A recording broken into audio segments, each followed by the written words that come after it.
don't think it was good.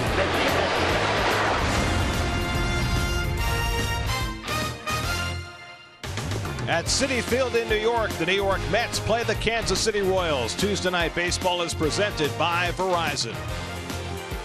New York Mets baseball on SNY is brought to you by the Better Network. Verizon, better matters. By Geico, over 75 years of savings and service. By Good Humor, get sweet treats from Good Humor at the concession stand and look for the official ice cream truck in your neighborhood this summer, June 2nd to the 26th. By the Lexus NX Turbo and Hybrid, go beyond utility. And by Cholula, uncapped real flavor of your favorite foods with the delicious taste of Cholula hot sauce. Try all 5 unique flavors, including green pepper.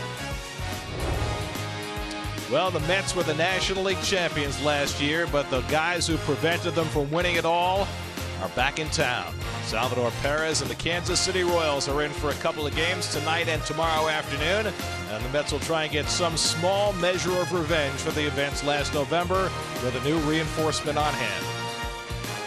And a pleasant good evening, everybody, and welcome to Citi Field. Gary Cohen, Ron Darling. Keith Hernandez joins us in just a few moments as the Mets open a 2-game series against the Kansas City Royals. Mets and Royals split 2 games to open this season after the Royals beat the Mets in the World Series last year. Tonight marks the return of Travis d'Arnaud after missing 50 games with a strained rotator cuff. D'Arnaud's bat is back in the lineup tonight. Well, he went on the disabled list on April 26th. He had a strong year for the Mets when he was in the lineup last year. You mentioned he missed 50 games. Their offense has stalled. They need some new power, some new life in that lineup. They've got it with d'Arnaud. The issue, though, is when you look at the catcher position this year, haven't got a lot of offense from the people that have played the position. If you juxtapose that against the Nationals, they have 11 home runs from Wilson Ramos and over 40 RBIs by their catcher. And those numbers include d'Arnaud, who played 16 games, hit just 196 before the injury. Mets are hoping he can hit more like the d'Arnaud of 2015. As for the Kansas City Royals, they've got a little different look than they did when the Mets saw them last year and early this year. With Mike Moustakas out for the year, Alex Gordon on the disabled list, they've got 3 rookies in the lineup. Yeah, guys like Cuthbert and Merrifield are a big part of this team. But when you look at them, they still got some really good parts from last year. 4 of the starters from last year. Kane has been excellent, Hosmer even better, and Salvador Perez probably having the best year of his career. Coming into this season, there was a feeling that Bartolo Colon was merely a placeholder in the Mets rotation until Zach Wheeler was ready. Well, with the news today that Zach has got a little tenderness in his elbow and is going to see the doctor tomorrow as he comes back from Tommy John surgery, it means Colon's spot is even more important, and he's been pitching his best baseball of the year. Well, when you think about it, he does what he's always done since he's been in a Mets uniform, and that is when he starts, he usually wins ball games. 6 wins for a guy that's 5th in your starting rotation, I think is pretty good. On the other side, Ian Kennedy, who signed a surprisingly large free agent contract with the Royals, gets the start tonight. Well, in the last 3 road starts, last 4, 0-3, ERA over 8. So the Mets have plum pickings here tonight.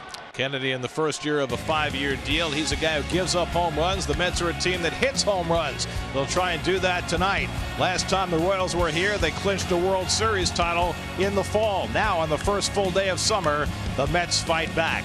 Mets and Royals, all the action coming your way on SNY.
Baseball better by rewarding their customers with exclusive ballpark access and experiences. Visit sny.tv/Verizon to learn how you can get access and rewards like these lucky fans. The Mets welcome Dead & Company to Citi Field Saturday, June 25th and Sunday, June 26th. Original Grateful Dead members are united with an all-star cast, including John Mayer. For tickets, visit Mets.com/Dead & Company. Bartolo Colon has been pitching brilliantly. Tries to keep it going tonight. Mets and Royals first pitch coming up.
Regular designated hitter Kendrys Morales having to sit in the National League Park. Only one left-handed bat in the lineup against Bartolo Colon, and that's Eric Hosmer, the first baseman and number 3 hitter for a Kansas City team that's 11th in the American League in runs scored.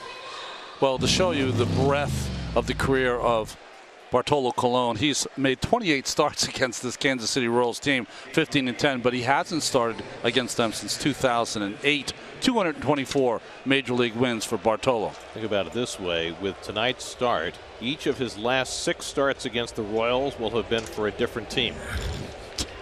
I don't know if I've ever heard of that.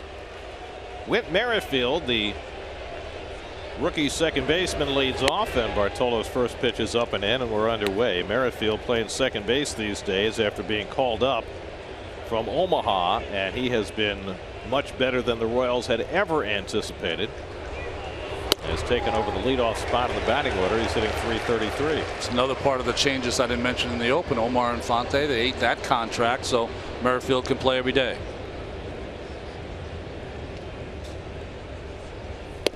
And Merrifield takes a fastball strike, and Colon ahead 1-2. Merrifield was a guy who was a .270 hitter in the minors who has hit better at the major league level. Every once in a while you find a guy like that, but it's awfully unusual. Alcides Escobar on deck, and then Eric Hosmer. And it's lined off Colon, but deflects right to Walker, plays the spinning ball, and throws out Merrifield by a stride for the out, and Colon is shaken up. I thought that hit him right on the right hand. He went to catch it, it missed his glove, and I thought it hit him right in the thumb or the palm of the right hand. He reaches to go get it, but he doesn't get it there in time. It gets through his glove, and it hits him right on that right hand. It's a good view of it right here. Oh, that's not good. No. Right flush on the thumb. Just not quick enough to get that glove up, and it just pounded his thumb, as you see the reaction from Bartolo. He's coming immediately out of the game. So Colon throws 4 pitches, faces 1 batter, takes a line drive off his thumb, and they'll have to get that thing x-rayed immediately. They'll get a big ovation from the crowd as he comes off, but it's a nervous ovation as well. We talked moments ago about how important Colon is to this team and how his importance has only grown today with the news that Zach Wheeler has some discomfort in his elbow. And now Colon knocked out after taking a liner off his pitching thumb. Well, we saw Malik Smith fracture his thumb on the same field within this last week, and now Bartolo Colon. And now Terry's got an interesting decision to make here. Remember, originally Noah Syndergaard was supposed to start tonight, and they flip-flopped Syndergaard and Colon. They had the off day so they could do that. That gave Syndergaard extra rest, and it also set him up to start against the Nationals in the series that starts next week in Washington. So you could go to Syndergaard right now if you wanted to, or you can just choose to use your bullpen up tonight. I would hate to go to a young star when he's not ready and ask him to go out there and get warmed up and pitch. So at least through this inning, I would go to someone else, and it's probably going to be Logan Ferret, who's been the long man.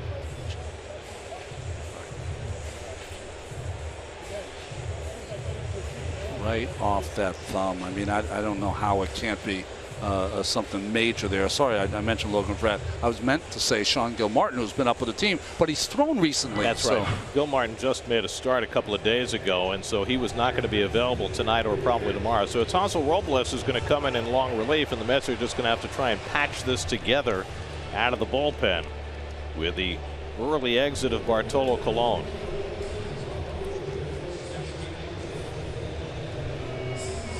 So a very early and unexpected call to the bullpen brought to you by Verizon, and Hansel Robles will get as long as he needs to warm up with the injury to Colon. We'll be right back.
On top of it over the last couple of weeks.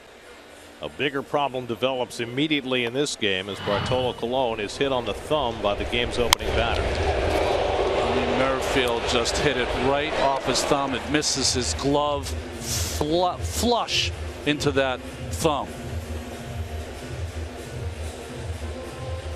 So Colon immediately taken out. He'll go down for x-rays after working just a third of an inning. And the Mets have to go to their bullpen early, and Terry Collins and Dan Worth are going to have to figure that out. And sitting right next to the Mets dugout, a little different vantage point tonight, is Keith. Hi, Keith. Hi, Garrett. What was your view of Colon? Well, I'm sitting here where Gelbsy always sits, and the Mets on deck circle. Looks like Robles is ready. He gets ready quick. He reached for it with his throwing hand. I haven't got the luxury of instant replay down here like you guys have had, but I noticed that when he got hit, he immediately moved off the mound and was shaking his hand, was in real pain. So this is a big blow for the Mets. I got to hope that it's not anything serious, not a break. But gosh almighty, this is not what you wanted. Well, Hansel Robles in the game. This is his 32nd game, coming off a long relief performance on Sunday where he kind of got his way through 2 innings and struck out 4, but threw a lot of pitches. Threw 40 pitches in 2 innings Sunday, so you have to believe this is just a finish off the inning kind of outing for Robles, and the Mets are going to have to piece together a plan after that. Except the only issue is that they're going to have to use a player at some point. Syndergaard scheduled to pitch the day game tomorrow after originally being scheduled for the start tonight, and they're not going near him, at least for now. Alcides Escobar hitting second in the order. Of course, he was leading off last year when Syndergaard famously pitched up and into him. Escobar making his 11th straight start in the 2-hole, and that's worked out well for the Royals. They've been hot. They've won 8 of their last 9 after losing 8 straight. And the famously aggressive Escobar fouls it back 1-2. Always difficult for a relatively young pitcher to come into a spot like this where everybody's watching as he warms up. He gets as long as he needs to warm up, but generally they tend to leave themselves a little short. You know, I've always thought that a rule change for me that would make sense is that as you're sorting through all this stuff, the guy that you want, let him get as hot as he can out there for the first 5 minutes, and then come in when he's pretty hot and get, you know, on this mound that he's going to pitch on, get used to it and be ready to go, so he's not standing out there for 10 minutes.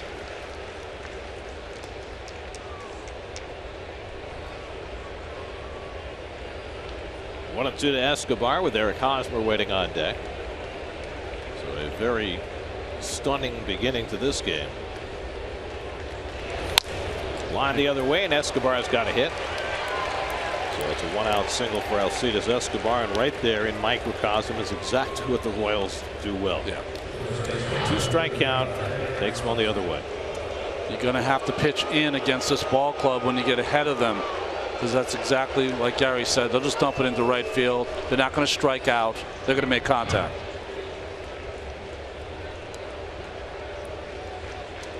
So now it's Eric Hosmer, who last time he played in this building dashed home with the tying run in the 9th inning that led to the Royals' Game 5 victory. And their celebration in this ballpark. And Hosmer takes inside. They asked Ned Yost before the game tonight back at Citi Field, what memories do you carry with you? He said, none. And the reporter said, really, none? You don't? He said, you may not believe it, but none. I guess his point was that there's no carryover, there's no connection. But how could you possibly not have a feeling when you walk back into this place, the place where you clinch a World Series title? Yeah, he's not filling any notebooks. I'll tell you that right now, Ned Yost. Winningest manager in Royals history, vilified for many of his early years as a Royals manager, and all he's done is take them to 2 straight World Series and win the second. 2-0 to Hosmer. Well, this, Gary, Ron, is going to put a little, to say the least, is going to put a little burden on the bullpen of the Mets, because Gilmartin really is their only long man, and all the other guys in this bullpen with 9 innings to play aren't guys that can go 3 innings for you. Broken bat, and that's a foul ball as the barrel goes sailing by Loney and the first base umpire John Hirschbeck. Hirschbeck delayed making his call while the barrel was sailing by him. Well, John didn't know what to do because he knew the ball was foul, but because the bat was headed in his direction, he kind of not panicked, but wasn't sure of when to call it. So he get out of the way of the ball. He knows it's foul. He wants to get out of the way of the bat. Once that was gone, then he knew it was foul. And he clutches his heart. Well, we've got a further delay here. Hosmer did not like the bat that the bat boy brought him out as a replacement. Now has got one, I guess, more to his liking. Somebody just threw him that bat from the far end of the dugout. That's not usually where they arrive from. Not only that, how about treating equipment like that? Just flinging it across the field. Well, what I've noticed so far is Escobar had some really nice swings up at the plate on Robles, and likewise with Hosmer. This is a very good offensive ball club that puts the ball in play. They're line drive hitters. Do you think the Braves broke the lock on the bullpen when they couldn't get in the other day? They might have, with Chris Withrow, who couldn't get in. The bullpen guys are not in the bullpen yet, so Curtis had to go close the door. This is a strange beginning to a game, isn't it? Rod Serling should be here. 1 out and 1 on, 2-1 to Hosmer. And Robles sails a changeup up and away, 3-1.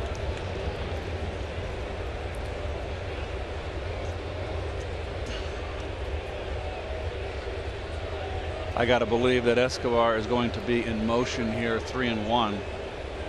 This is a team that's got speed. I would be surprised if he did not run. And he is running, and Hosmer pops one foul, and that'll head to the seats and out of play, 3-2. Well, the Royals are the exact opposite offensively of the Mets. They are last in the American League in home runs. As Keith says, they steal bases, 46 steals, 4th in the American League, 2nd in team batting average. But like the Mets, they've had trouble putting everything together, and they're 11th in the American League in runs scored. But they've always been a terrific contact team. They're just one thing they're not doing at all this year. They're not drawing walks, and so their on base percentage is down. Runner goes and it's fouled off. Yeah, they play at home like they're world champions. They don't play on the road like that. And 13 and 23 away from Kauffman Stadium. In fact, the Royals are the lowest scoring road team in Major League Baseball this year. Just 3.25 runs per game away from home. Well, Hosmer and Escobar have had some really big, nice rips at Robles thus far. Hosmer started the day 8th in the American League batting at .314.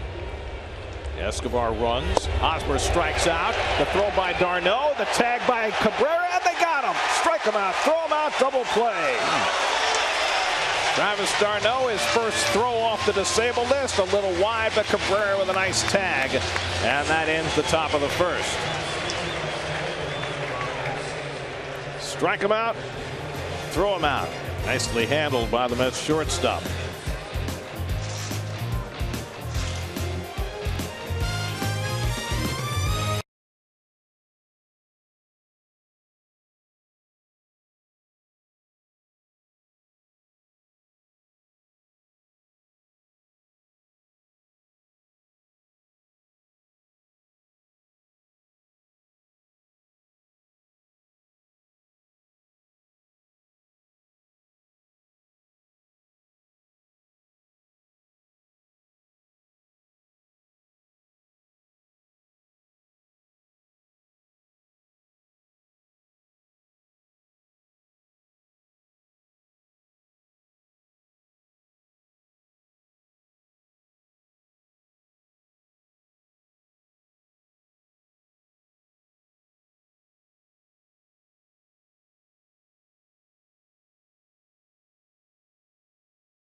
Table this with a strained rotator cuff. His arm looked fine here.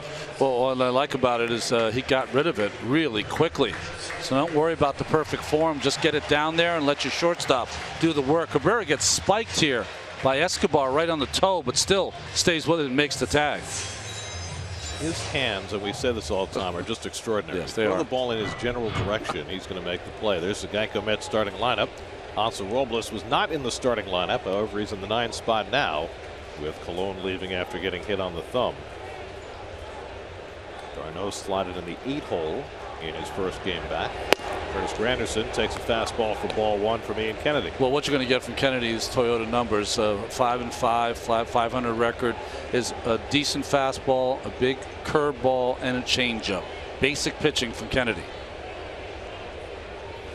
He is not in his best stretch of the season by any means. His last 3 starts, Kennedy's ERA is 7.85.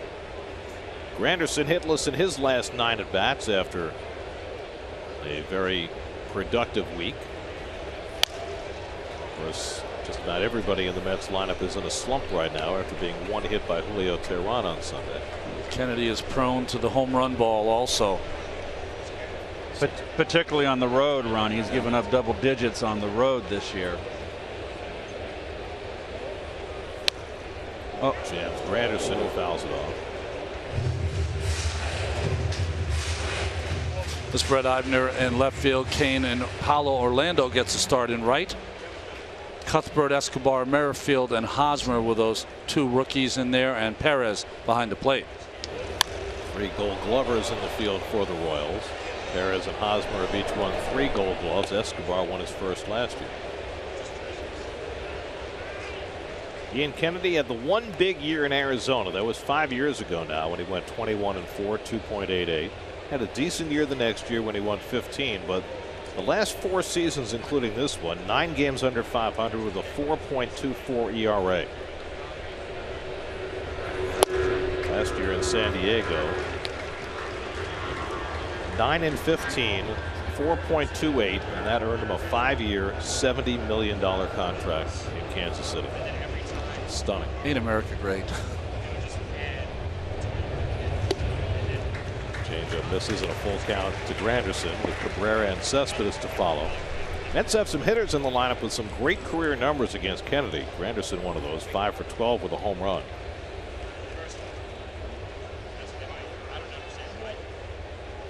And Curtis fouls off another one, so long turn at bat for Curtis to start the bottom of the 3rd. Well, I know it's been a long time, but Ian Kennedy was involved in that 3-team trade where Granderson was a part of that with the Detroit Tigers in 2009. Kennedy started out his career in the Yankees organization. That moved him to Arizona. Max Scherzer was in that trade, too. He was. Popped up on the 3rd base side, playable for Chesler Cuthbert. And he reels it in. Just going to love for a couple of days to say Chesler Cuthbert. First big leaguer from Corn Island.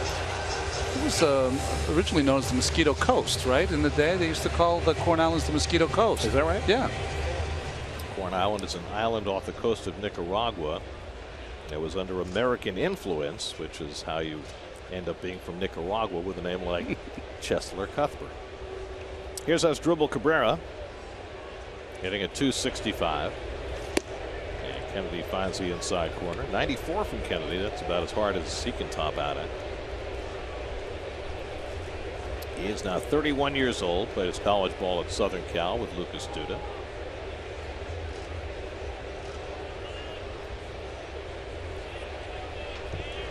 By the way, we got an update on Duda today, and the update is that there's no update. Yeah. That he is still just riding the bike and not able to do anything else trying to come back from that fracture in his back. Yeah, no baseball activities at all.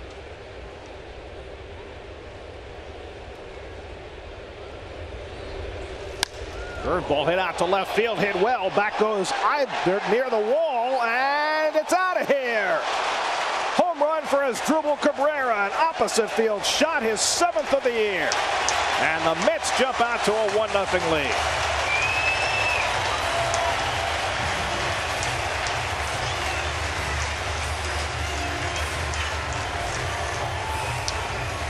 So Cabrera goes the other way to get the Mets started.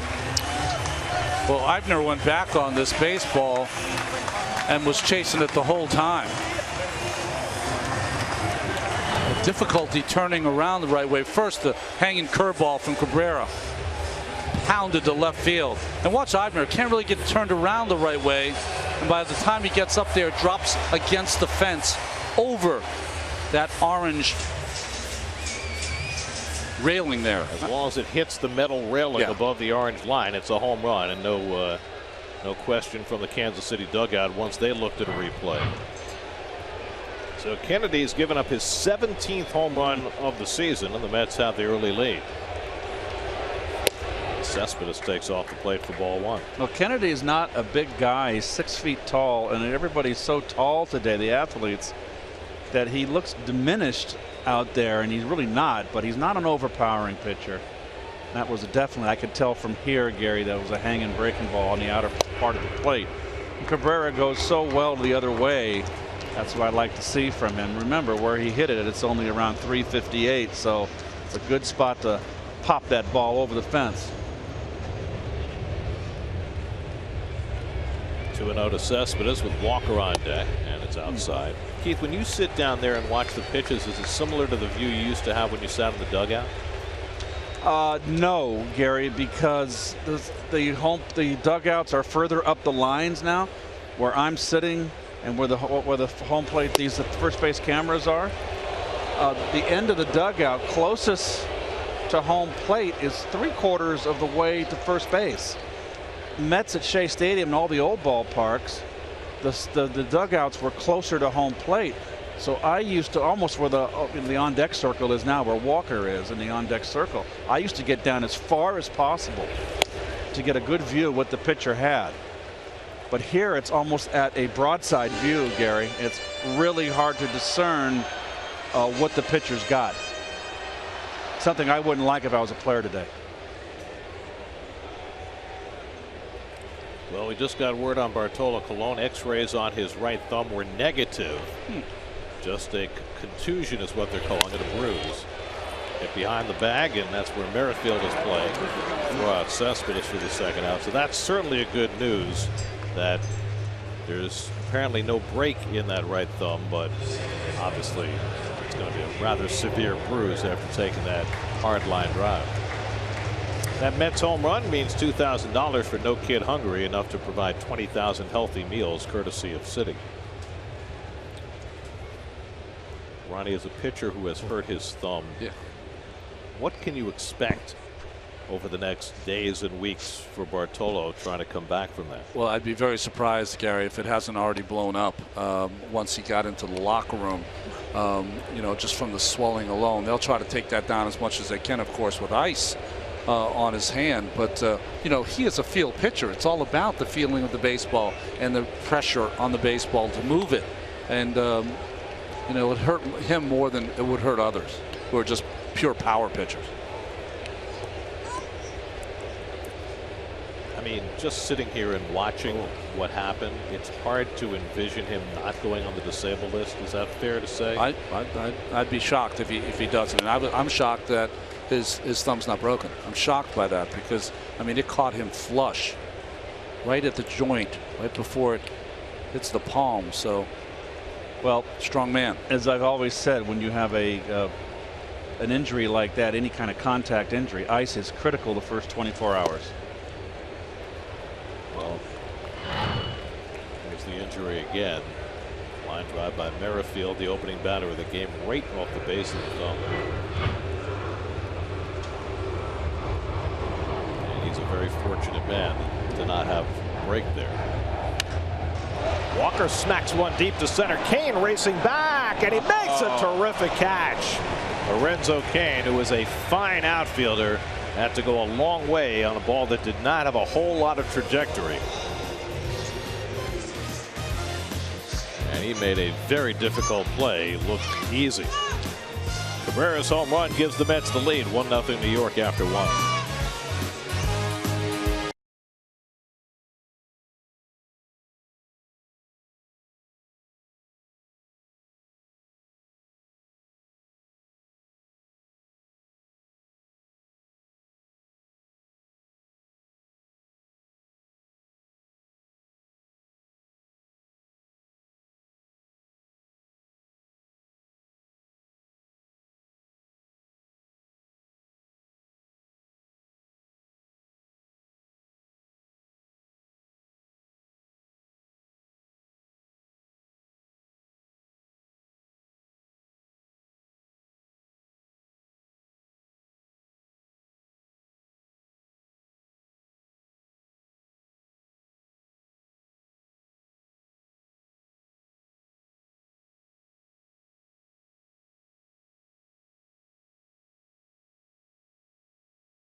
Leads off against Hansel Robles, who came in to get the final 2 outs in the opening inning after Bartolo Colon left with a bruised thumb.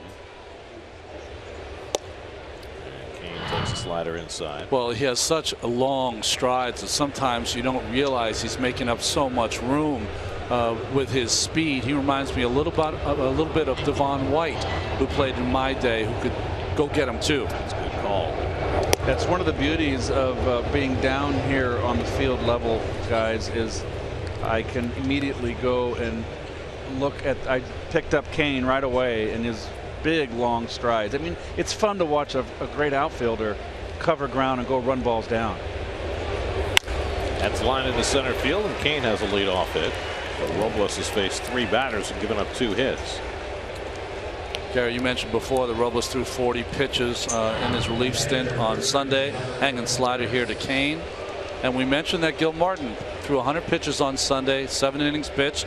So very unlikely that he would be used tonight, although this would be his day to throw on the side. So he might be able to give you an inning. Yeah. But I think what might be more likely is that, you know, since Gil Martin has been starting, maybe if Colon does have to miss a start or 2, that he goes right in that spot. Top foul backing out of play by Salvador Perez. Defensively for the Lexus defense for the Mets, Conforto, Cespedes, and Granderson.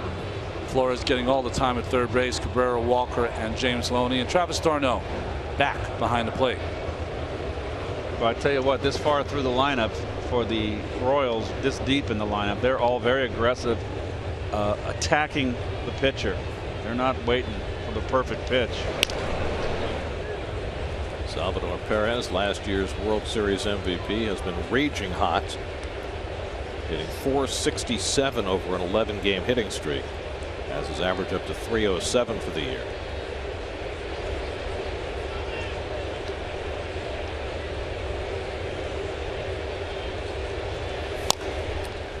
Perez, who signed a very team-friendly contract early in his career, maybe the best bargain in baseball. 3-time Gold Glover, 3-time All-Star. He's only 26 years old. He's caught a lot of games for this ball club. Routinely 140 plus. Last 3 years he's won the Gold Glove, averaging 143 games caught. In the hole, Flores with a sliding stop, up and throwing low, and Loney able to dig it out. Nice play on both ends by Flores and Loney to get the first out of the inning.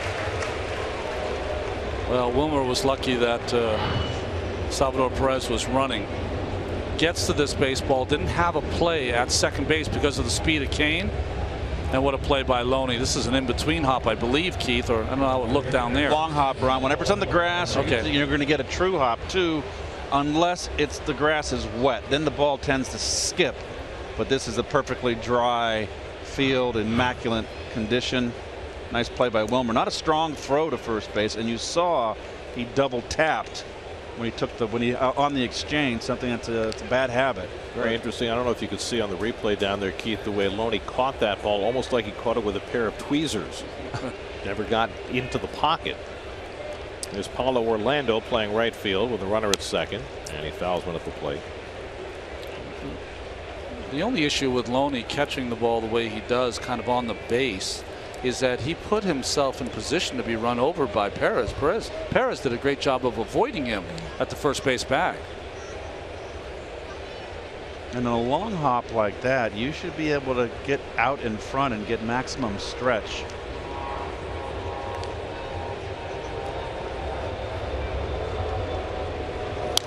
Orlando hits one out to right center, chasing Cespedes back. He gets there. Tagging at second is Kane. He'll go over to third. So Orlando, another red hot hitter, is retired. 2 out, Kane at third, and Chesler Cuthbert comes to bat.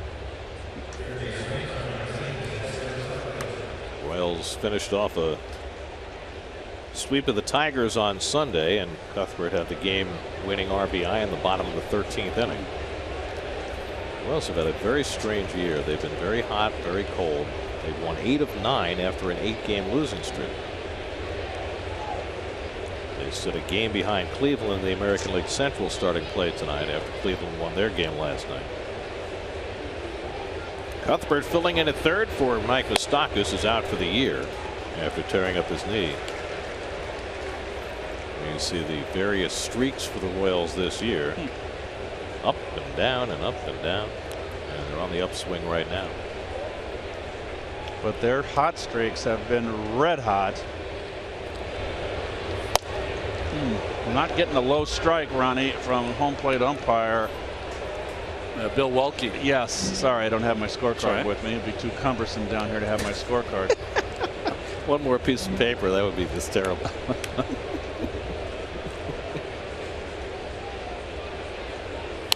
I need like a school desk down here.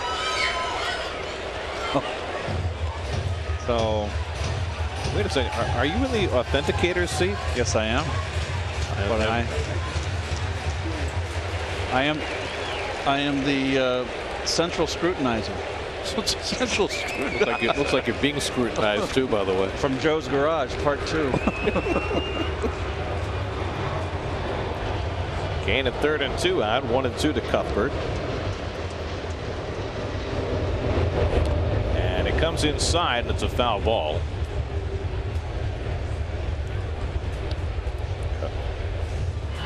Just a fastball. It's supposed to be outside. Runs back, up and in, and just with the check swing, the tick off the bat of Cuthbert. Cuthbert just 23 years old.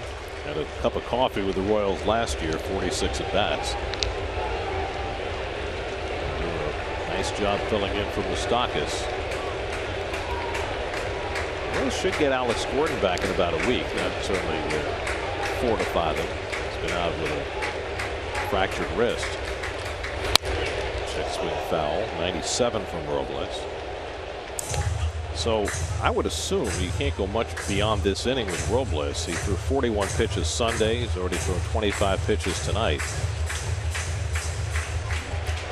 This is going to be quite the jigsaw puzzle for Terry Collins and Dan Warthen to get through this game.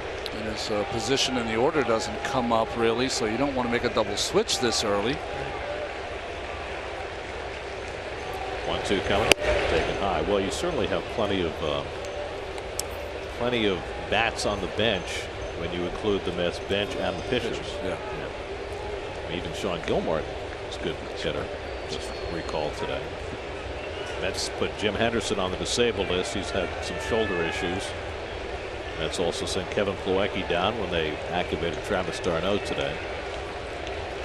2-2 coming. And the slider misses inside. A full count to Cuthbert. Brett Eibner, the left fielder and number 8 hitter, would be next. A lot of very unfamiliar names on this Royals team with Merrifield, Cuthbert, and Eibner. But they've all done well. Cuthbert has a chance to be here all summer long. Eibner, maybe not so much. 8th pitch of the at bat coming. And he struck him out with a slider. Second strikeout for Robles, and he works around a leadoff hit in the top of the second. Good slider to get Cuthbert. 1-0 Mets in the second.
Home second inning. James Loney leads off against Ian Kennedy, who surrendered a first inning home run to his dribble Cabrera.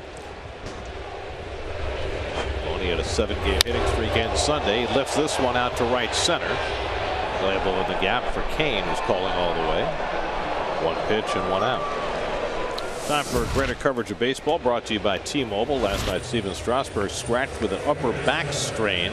Clayton Kershaw was not scratched in that game and turned in a typical Kershaw performance. No walks, 8 strikeouts. Now has 7 walks and 141 strikeouts for the year. And how about this Colorado-Miami game last night? It's a major league record for the most solo home runs that account for all the scoring in a game. There had never been more than 5, and they hit 8. 8 solo home runs, and it wasn't in Colorado, it was in Miami. Did you see some of the swings by Stanton? He looks like he's getting untracked. Mark Reynolds had a big game. A couple of home runs. Wilmer Flores takes the pitch outside for Kennedy, a ball on the strike. Well, there's nobody getting up in the bullpen. Robles looks like he's going to hang around for another inning. He's gone an inning and 2/3 so far and thrown 28 pitches. It used to be that every staff had somebody who was designated as a long man and could give you 5 innings if your starter had to leave the game early. Most staffs don't have that these days. Well, that shot we had of Robles, he was like looking down the end of the bench. Anyone going to come talk to me? Okay, I guess I'll pitch another inning. Keep going. Well, I think, Gary, when they just went to the 12-man rotation, pitching staff, excuse me, and had 7 relief pitchers, they just figured they didn't need a long man. And I think a long man is critical. A game like this, to have one to be able to come in and need him to go 5 innings or 6 innings. Well, I think the theory has changed for this reason, especially with the 12-man staffs, Keith. Most of the time, if your starter's out early, you're behind. Yeah. And so you let your pitchers go 2 innings at a time and you bat for them, right? In the National League game. Different in the American League. Well, you got away from what Bobby Cox in Atlanta would do, and that was he was known to burn through bullpens. Was he would go 1 inning with each guy, 1 inning, 1 inning, 1 inning, and wouldn't let them go more than 2, which I thought was kind of different and interesting. Flores lifts one to right, and Orlando is there. 2 out. MLB.TV Premium. Watch every out-of-market game live in HD on over 400 supported devices. MLB.TV Premium includes a free subscription to At Bat Premium. Blackout and other restrictions apply. Visit MLB.TV for details. The irony, of course, about this conversation about longman is that the Mets called up a guy who could be a longman, and Sean Gilmartin today. The problem is that he just started on Sunday and he's not available tonight. Not available, and you might have to use him in 4 days. There's Michael Conforto. Well, there was much conversation around the off day about Michael Conforto's status, especially after Terry Collins made post-game comments Sunday about shaking things up. But Conforto is still here, and the Mets going to let him, at least for the moment, fight through his troubles. I think that was a manager going off on his ball club before an off day to let it resonate, sink in for a day. Don't get too comfortable.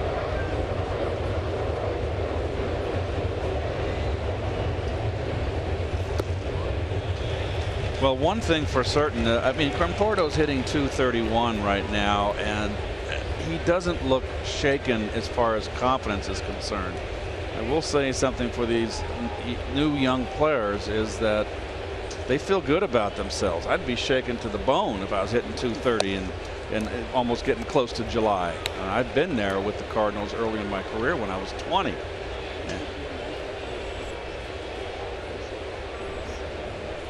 What would you see if his confidence was shaken? A player getting his dauber down, there's a fly ball right there. That's going to Del Monte Corn. Just a player getting down the dumps. You can see the weight of the world is upon him, on top of him, bearing on him. So I don't see that with Conforto, and I think they should stay with him. 3 fly ball outs for Kennedy. Still 1-0 New York.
at Citi Field Saturday, July 2nd with postgame fireworks presented by Citi. Be here when the Mets take on the Cubs at 7:15 in an NLCS rematch, and stay after the game for an exclusive fireworks show that will light up the night sky. For tickets, visit Mets.com/fireworks. Well, the sun is still up in the sky. And as we showed the other night, we're at a time of year where that sun filters through the stands and can be a bit of an impediment. Yeah, the sun comes through just through that opening down the left field line, Gary, where all the pennants are. The '69 World Championship up to the 2015 National League champions. Those flags that are draped down from the second tank, there's an opening in between. And Flores threw a ball in infield practice to Loney, and he lost it in the sun. And you know, we don't see it that much up there. You can see the reflection off of the front offices over the right center field fence, but that sun's an issue for Loney right now until it gets down below and out of sight. Brett Eibner leading off. Flores, Robles quick pitches him, and it's low and away. It's a problem that really only exists here for a few days right at this point in the season when we're in the longest days of the year. And also in Coors Field, Gary, it's a big problem. Eibner's had 29 at bats. He's hitting .310, and he strikes out on the high fastball. 3 strikeouts now for Robles. He's trying to work through a third inning of relief. What a yeoman's effort by Robles. We saw a really good slider to Cuthbert to end the bottom of the top of the second, and then a good high fastballs. Robles has really cut down on all the moving parts in his motion. He's put in a lot of hard work, very simple, and he's just so strong. He doesn't really even push off with his backside. Really just uses his from the waist up to throw the ball 97. First plate appearance of the season for Ian Kennedy, who's a lifetime 128 hitter. Well, you know, Robles was on the ropes there. He went through a real dark patch where he was giving it up a lot of long balls on that last road trip. Then when Dan Warthen visited him to the mound, and he got out of that inning, he's been like it righted the ship. I don't know what Dan told him, but whatever it was, it has worked, because Robles has been pitching much better.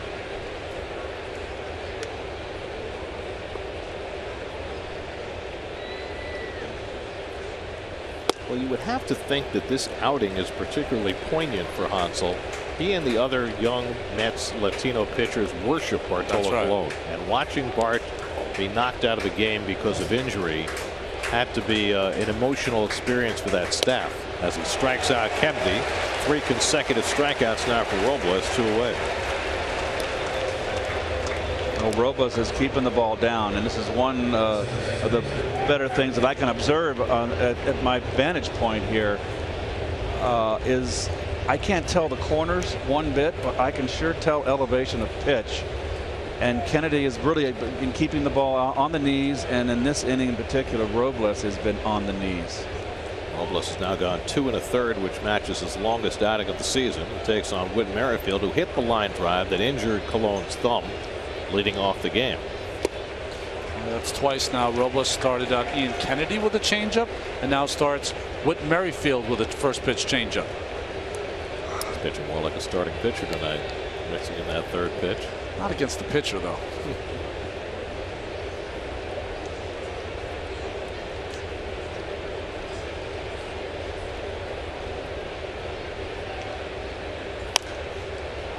Popped up. Loney tracking it, but that's in the seats. By the way, Colon facing just 1 batter tonight. The last time that happened with a Mets starter, you probably remember this. In 2010 in Washington, John Mayne faced 1 batter, left after 5 pitches. And it was after that game that Dan Warthen had that seminal line. He was talking about Mayne hiding injuries, and he called John a habitual liar when it came to his health. Popped up. This one should stay in play for Loney. And Merrifield retired to end the inning, and Hansel Robles with his longest outing of the year, 2 2/3 of scoreless relief. Mets have a 1-0 lead.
For Travis d'Arnaud as he takes his first plate appearance since the 25th of April.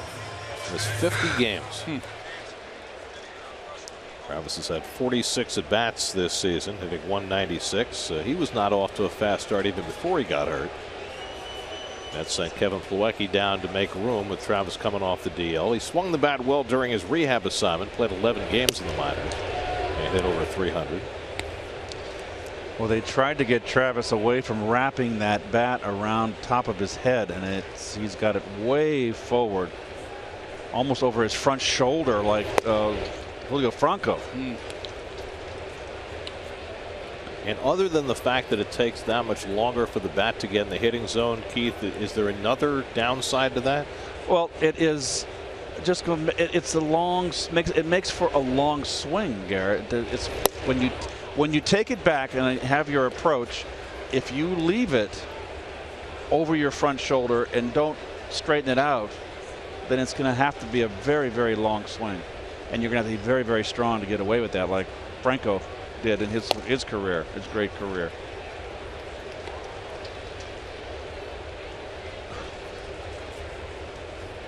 Well, Travis last year became a big offensive force for the Mets, particularly after he got back from the disabled list at the end of July.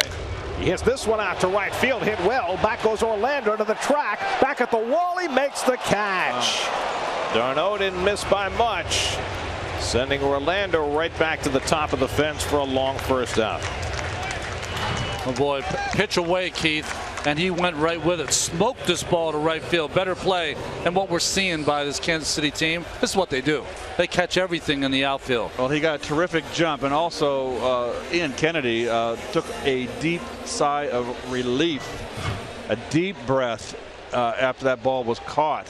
He thought it was going out, and so did I. Well, Hansel Robles is going to take the turn at bat, and it looks like he is continuing on because there's nobody up in the bullpen. So Robles, let's just recap. 41 pitches Sunday. He's already thrown 39 pitches tonight, over 2 2/3, and it looks like he is going to get the 4th inning as well. What's going on here? I think there was maybe some dirt or something in the eye of Perez, who was getting it out of his eye, and the umpire gave him a little time to do that. For Robles, his 2nd career plate appearance.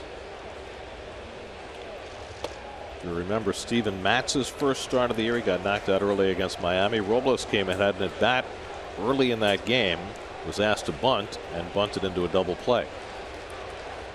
So that's the sum total of his big league hitting experience.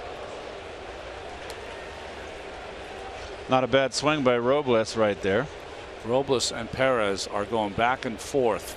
Conversation between the two in this at bat.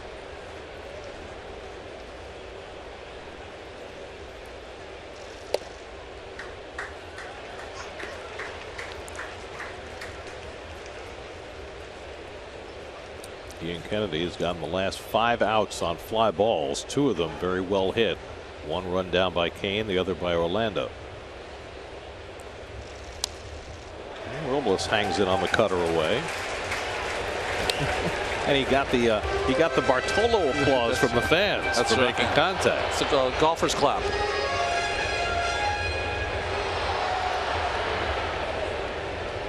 Fans came tonight thinking they would be treated to a few Bartolo offensive explosions. Instead, they're watching Robles swing the bat, and he takes strike 3 call. First strikeout for Kennedy tonight.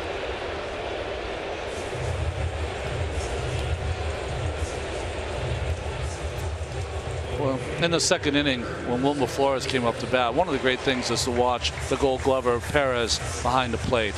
He just is such a big man, but because he gets down on his knee, right knee or left knee, depending on where he sets up the target, he reduces his body size almost in half to give you that nice smaller target.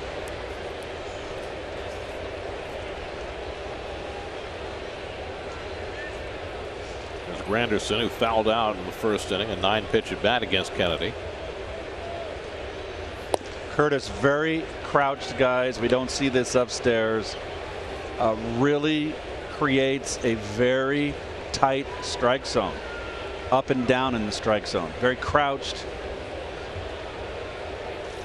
That's ripped down the line, and that'll go to the corner.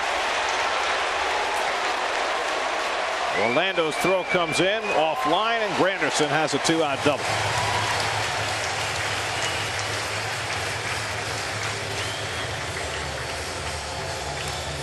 Keith, it looked like a little cutter inside, and Granderson got out in front. Well, he likes the ball down at full extension, Ron, as you can see in the replay. So it didn't get in, that's for sure. Want that ball? Well, he hits his location where the glove is. He just turned on it, and it's just a very flat, not an overpowering cutter. I mean, Kennedy is not an overpowering pitcher. He's not someone that's going to get in your pots and pans very often. Here's Cabrera, who hit an opposite field home run for this game's only run, his 7th home run of the year. And his 2nd in 6 career at bats against Ian Kennedy. Well, here it is again. Quick take back. He just gets the barrel out. It's all about, it's what they call it today, squaring up, and he squared it up there. It's just getting that barrel through. 2 outs and a runner on base. This is where the Mets have really failed to cash in this year. The Mets as a team are hitting .187 with 2 outs, runners on base. Just for reference, in the last 40 years, only one team has finished under 200 for the season with 2 outs and runners on base. The 2013 Milwaukee Brewers, and the Mets down at .187.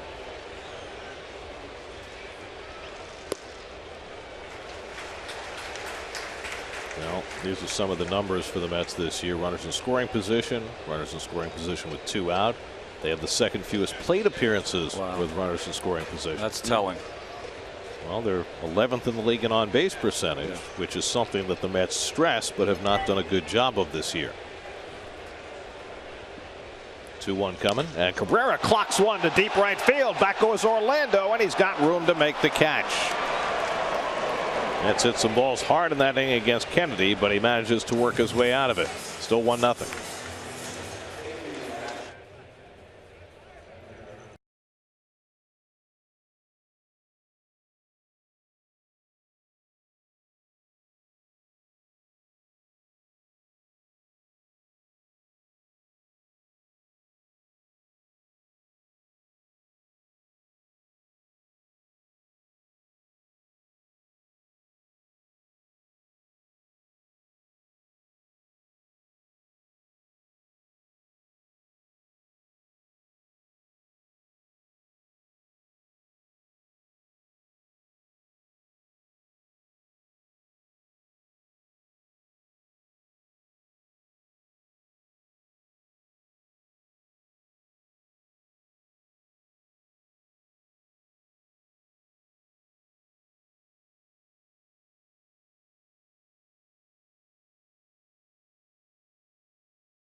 '17 Audi A4 in your tri-state Audi dealers.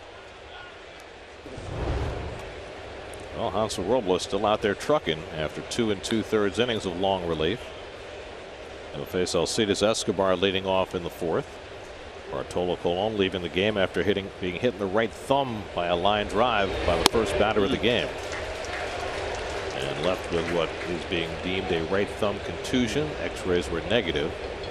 But it really has forced the Mets to scramble, and Robles has given the Mets everything they could possibly ask for in an emergency long relief role. Escobar hits one out toward the gap in right center. Granderson races back, but he won't get there.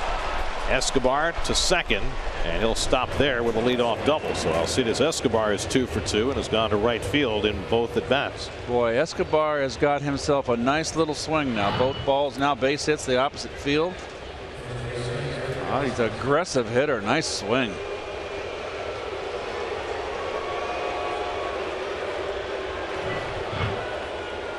Well, we'll see what Hosmer does now in a one-run ball game. I know it's early in the game. The left-hand hitter, leadoff double. This is a team that really situational hits. That's why they won the championship last year, doing all the little things. He struck out his first at bat on a slider.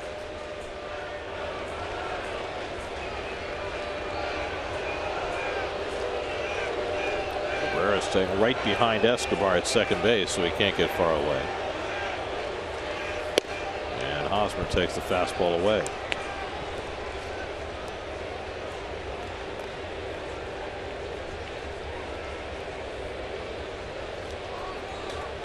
Cabrera's been in the league so long that he seems everyone who gets to second base he chats with. He spent the majority of his career in the American League too.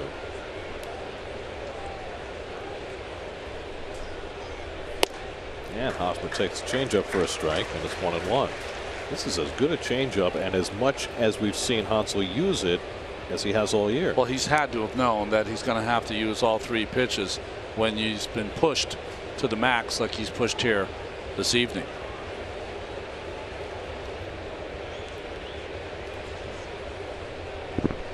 One to Hosmer. Gets in on him and he fouls it off. 1-2. It's nice to see Robles going the extra mile here for his team and teammates. I brought my own stat guy here today, and he was telling me that Darren Oliver played a big part in that 2006 team. A guy who could go 3 or 4 innings, take a couple at bats. Go back a little further to the 1999-2000 teams. Pat Mahomes had the same job on that team.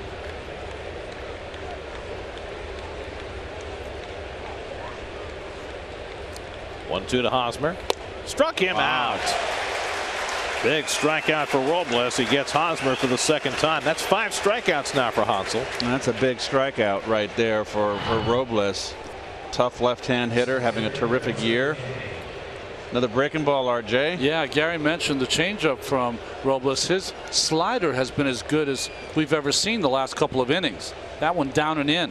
Can we get a look at the third base coach? I have never seen a third base coach situated in a ball field like this. It's Mike Jerschley. Are you kidding me? Awfully close to home plate. Here's Lorenzo Cain taking a fastball strike. There used to be a day when early in my career, Gary Ron, where they made the coaches stay in the chalked off coach's box. Well, you'd stop the game and ask the umpire to tell him to get in the box. Yeah, at least until the ball is hit. Then he's free to go where he wants. Cain had a base hit his first time, and he lifts this one foul. I don't think they ever. Sorry, Keith. I don't think they ever had any problem with you playing deeper over the box because you don't want you to avoid any line drives at you. But boy, that's an advantage. What I'm noticing is this is a situation where there's no sign. So why even go through the motions of faking a sign? You've got Escobar at second, who's probably got a green light. He's going to steal on his own. There's nothing the hitter's going to do here. You got your big bomber up, Cain. He's going to swing the bat. So that's probably why he's situated there, to get a better look at the middle infielders. Robles already has a career high 5 strikeouts. And this is high to Cain. But so much, guys, is verbal from a third base coach. When you're a base runner on second base, you can see out of the corner of your eye the second baseman. But if the shortstop is holding you on, he's behind you. You need the verbal orders from the alerts from the third base coach. He's so far away where he's at. I don't see how in the heck Escobar is going to be able to hear anything from the coach. 1-2. Struck him out. Robles with the slider gets Cain. Back-to-back strikeouts, and that's a half dozen for Hansel Robles. Again, that good slider, Keith, just starts on the outside corner, ends up 6 inches outside. Well, I must say Robles has a good one tonight, and he's painting everybody's wagon. This is now the longest outing of Robles' career, 3 1/3 innings, a career high 6 strikeouts. One more man to get in Salvador Perez. And still throwing hard, 94, 95. From up here, Keith, Perez's bat, as you see Bastardo up, looks like it's about 33 inches long. But I don't know if it looks like that there because he's such a big guy. It's tiny, and the guys don't use long bats today. They use very light bats, but this is like a Tonka toy. Popped it up into shallow right center. Granderson is there. What a tremendous effort by Hansel Robles. A career high 3 2/3 innings in long relief behind Bartolo Colon, and the Mets lead at 1-0.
As dribble Cabrera home run, and on the strength of tremendous long relief from Hansel Robles. And now Cespedes leads off the home fourth against Ian Kennedy. Cespedes grounds it out his first time up. Walker and Loney to follow. 3 infielders on the left side against Yoenis. And he takes the fastball high. Can't say enough about what Robles did tonight. It's just remarkable. You have to remember, you're sitting down there in the bullpen, you're whiling your time away. That's hit to center field and hit well. Kane going back to the warning track at the wall, and it's out of here into the black. Number 18 for Cespedes, and it's 2-0 New York.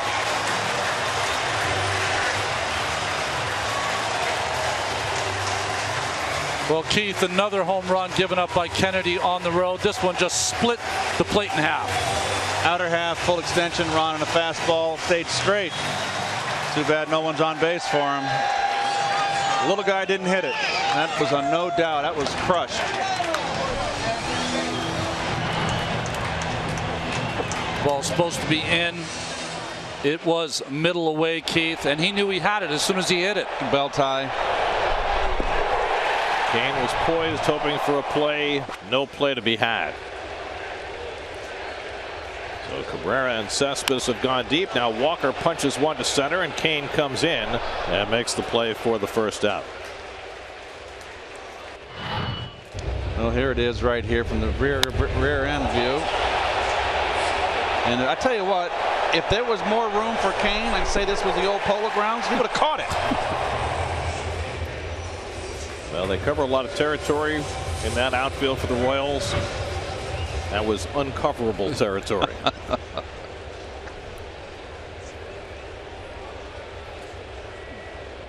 When he hits them, they stay hit. I thought Kane was coming in for some oxygen the way he's run the first 4 innings. Well, Kennedy makes you do that. He's been a severe fly ball pitcher his entire career. There's James Loney, who flied out to Kane his first time up. Oh, I remember, Gary, that series, and we'll look at the contact of the home run here, and you can see full extension, belt high, a little below the belt.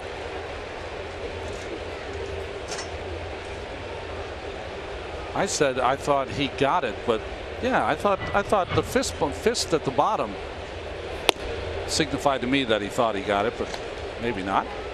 Gary, you recall the game Ike Davis had off Ian Kennedy back in Arizona. In Arizona, the 2 home runs, dead central in Phoenix. Grounded toward the middle of the diamond. Merrifield sliding to his right, but Loney beats it out. Nice effort by Merrifield, but Loney, who does not run very fast, has himself a rare infield hit. Well, Merrifield has had 2 plays so far in this game here. It's a nice play coming off, getting to this ball. The shift gives the base hit to Loney. Does not have a powerful arm.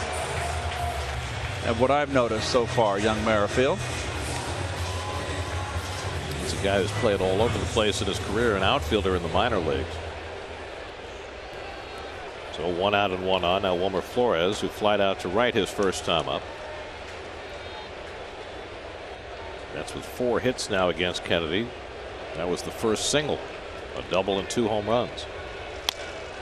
Flores flies 1 foul. 6th time this year Kennedy's given up multiple home runs in a game.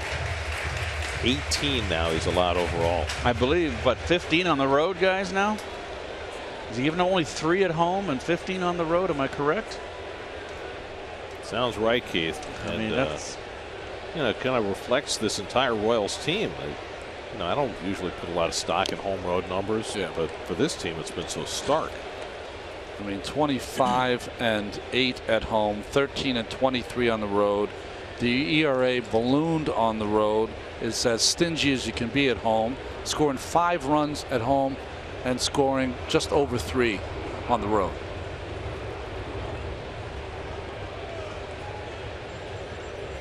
Going to Flores with Conforto on deck. Slider away.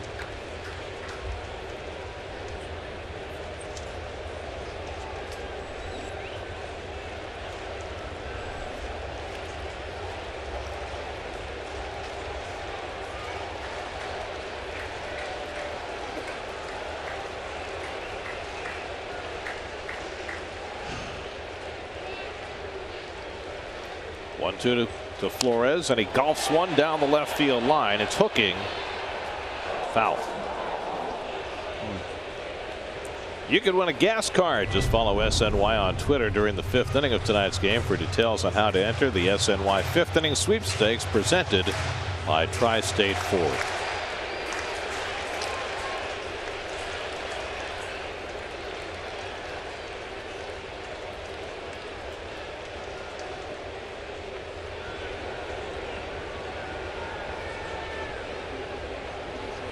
Loney at first, 1-2 to Flores. That's popped up into shallow center. Kane coming on. And with those long loping strides, gets there and then fakes the throw, but Loney back to the bag. 2 out. Garrett, one other observation from being in this vantage point. I can see the pop-ups perfectly. It's a big advantage to that. By the way, you dropped a Devon White on Lorenzo Cain earlier. How about Gary Maddox? Yeah. I mean, that's the second guy I thought of. I didn't see Gary play as much as Devon. But that's the Ralph Kiner line, right? He said 3/4 of the world is covered by water. The other quarter is covered by Gary Maddox.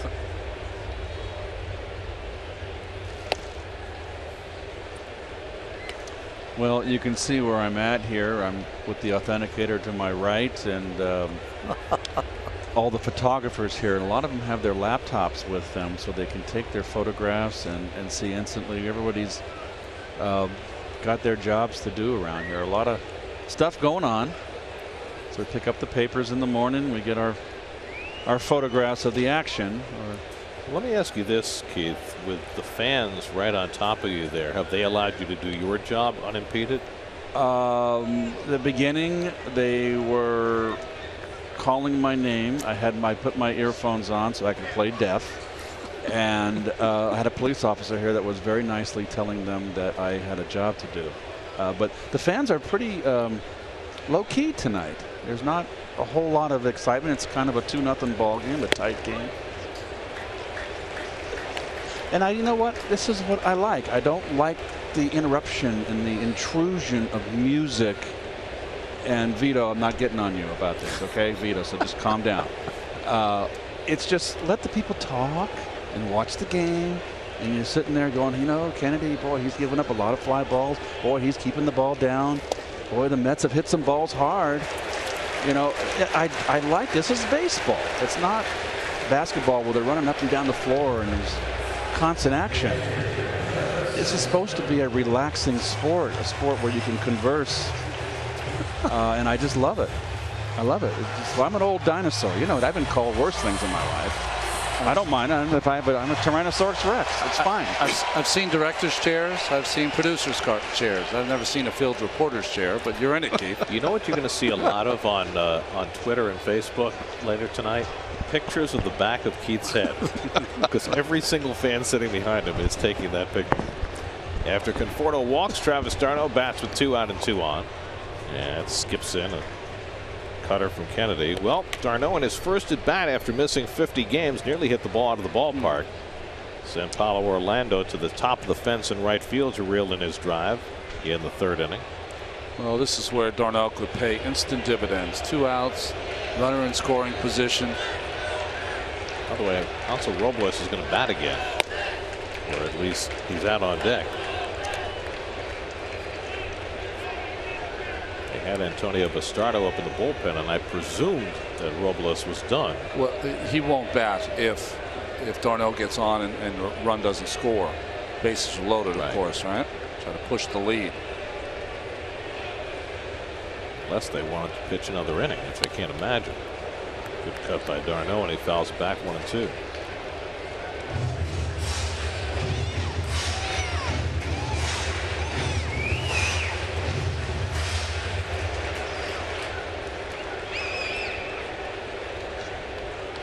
Robles has been the story of this game so far, coming on for an injured Bartolo Colon in the 1st inning.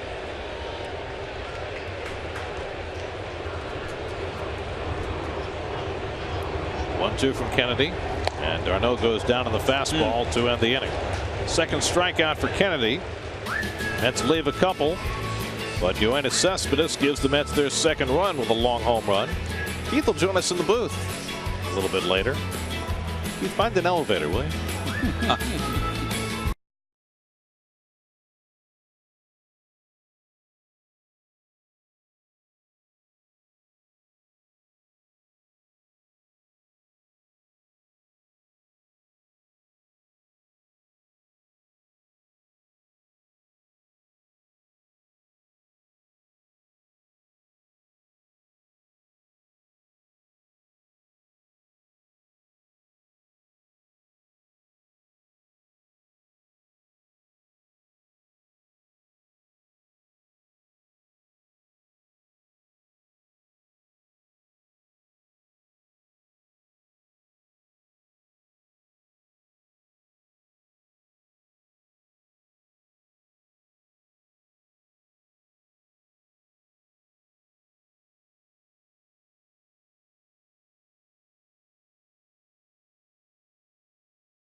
summer, which is always a pretty happy day, but first day of summer this year is just a little less bright than normal. You see, June 21st is not only the first day of summer, it's also the birthday of the late Shannon Ford, the beloved Mets media relations department member who passed away earlier this year. And on June 21st, which would have been her 45th birthday, we can't help but take a moment to remember Shannon. And for more, let's check in with Steve Gelb. Steve? Gary, last year, Michael Kadire started a tradition with the Mets where after every Mets win, the player of the game would get awarded a championship belt, like a boxing championship belt or a wrestling championship belt. And this year, as the Mets tried to figure out the best way to honor and remember Shannon Ford, the championship belt became one way to do it. And David Wright, Kevin Kearse, the clubhouse manager, designed a new belt that had a shamrock on it. Shannon was Irish, and a pink ribbon to signify breast cancer awareness. And that is something that, as David Wright put it, is the perfect way to honor Shannon, simply because she was a warrior who fought so valiantly to the end, so valiantly against breast cancer. He said she was a true definition of a champion, and this is how we want to remember her this season. And for all of us who knew her, she'll be remembered forever. Pulled just foul off the bat of Powell. Orlando 1-2. What's nice about the way the Met players have honored Shannon with that belt is it enables players who might not have been here to know Shannon, to be a little more aware of who she was and how special she was. Orlando lines one into left field, and he's got a leadoff hit. By the way, I am stunned that Hansel Robles is still in this game. He's now throwing a career-high 55 pitches. They had Antonio Bastardo up in the bullpen in the last inning, but Hansel is still out there in this very long relief outing. Quick pitch fastball to Orlando, and he was ready. You know, it was hard for me to even speak, you know, when Steve was doing his report, because we all, you know, everyone's special that has to work a very difficult 6-month season, but Shannon always stood out. And I think it's really important that as an organization, you just never forget someone like that forever. There's Chesler Cuthbert, who struck out his first time up.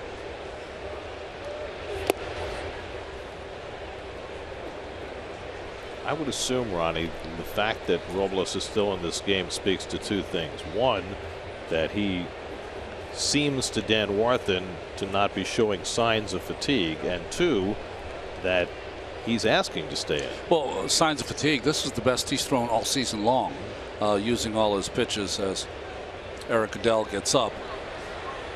But at some point, you know, this is going to hit the wall. Well, if he hadn't thrown 41 pitches on Sunday, I'd say, well, yeah, okay, they keep rolling him out there as long as he's feeling fine. But you tackle the 41 onto the 57 2 days later. That's a pretty heavy workload. Part of it, though, Gary, is taking one for the team. I mean, he is pitching so well, so you want to keep him in there. But also the collateral damage of going through your entire bullpen when you have 20 games in 20 days is it's not ideal. Yeah, the Mets had a day off yesterday. They will not have another one until the All-Star break. And this is, I don't want to say it's a make or break time of year for the Mets, but it certainly can be a break time of year if they don't perform well with all the games they have coming up against the Nationals and the Cubs and the Marlins for that matter.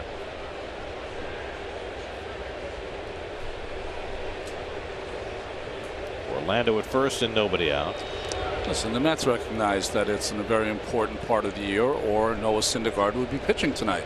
That they moved until tomorrow means that his next starts, 4 starts before the All-Star break, will be Kansas City, the Nationals, the Cubs, and the Nationals. I mean, Terry Collins said the most important thing is they wanted to give him an extra day because he threw 115, pitched into the 9th inning his last start. But let's face it, what you just said is a huge piece of why they decided to move Noah back.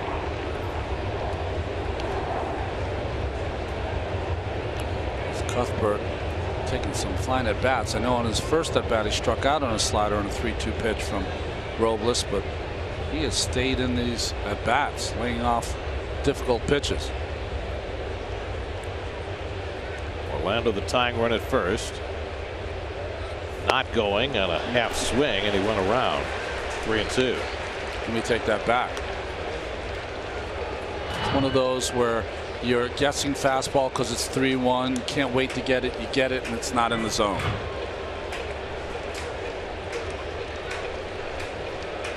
Robles pushing the envelope. 3-2, nobody out. Orlando not running, and it's inside, ball 4, and Cuthbert is aboard. There's the first walk given up by Robles, and now 2 on, and nobody out, and the number 8 hitter Eibner coming up, and Dan Warthen is going to go to the phone with Eric Goodell getting ready in the bullpen. 5th inning brought to you by your Tri-State Ford dealers, who invite you to test drive a new Ford. You'll discover why Ford is the total package.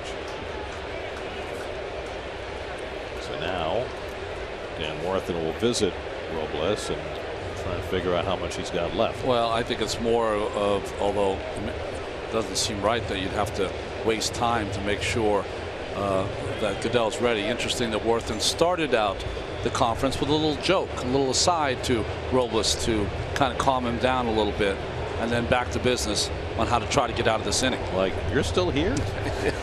That's probably what he said, Gary. Very good.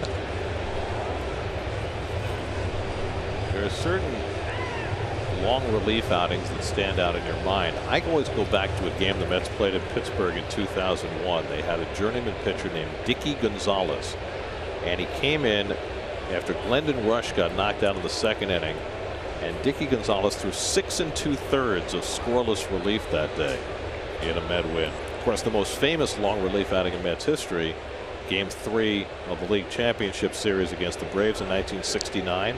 Gary Gentry in trouble in the 2nd inning.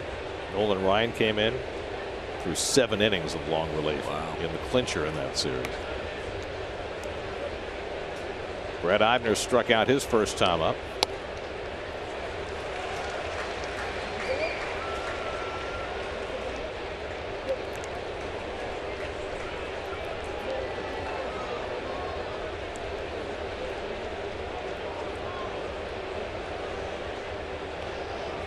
Orlando at second, Cuthbert at first, and nobody out. The pitcher on deck. And now Robles starting to struggle behind 2-0 on Eibner. It's the first time we've seen him in this relief outing. Starting to overthrow a little bit. Makes sense. Pushed where he's never been. Check the count. It's 1-1 to Eibner. Look who's up in the Royals bullpen. It's Dylan G.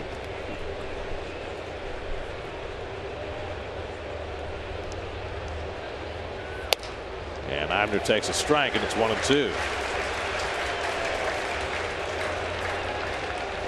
Here's Dylan. Used to wear 35 as a Met, now has his number backwards in Kansas City. Kendrys Morales with a helmet on, normally the DH for the Royals, available to pinch hit. May depend what happens with Eibner here, whether Kennedy bats or Morales. 1-2 coming. Hit toward the hole, that's through for a base hit. Orlando around third, racing home. Conforto's throw to the plate is cut off, and the game is tied. The Royals have a run. It's 2-1 New York. So Eibner able to find the hole and get one through. Ball not hit sharply, but hit perfectly. Splits the defense. And Orlando runs like a track star from second base. Lots of speed in this lineup for the Royals. So that's going to be all for Hansel Robles, who negotiated 3 2/3 brilliantly, but could not get an out here in the 5th. Terry Collins will make a double switch, and Robles will take his exit after a job very well done. Eric Goodell coming in, 2-1 Mets in the 5th. We'll be right back.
With Robles leaving the game, Kelly Johnson will play third base and bat ninth.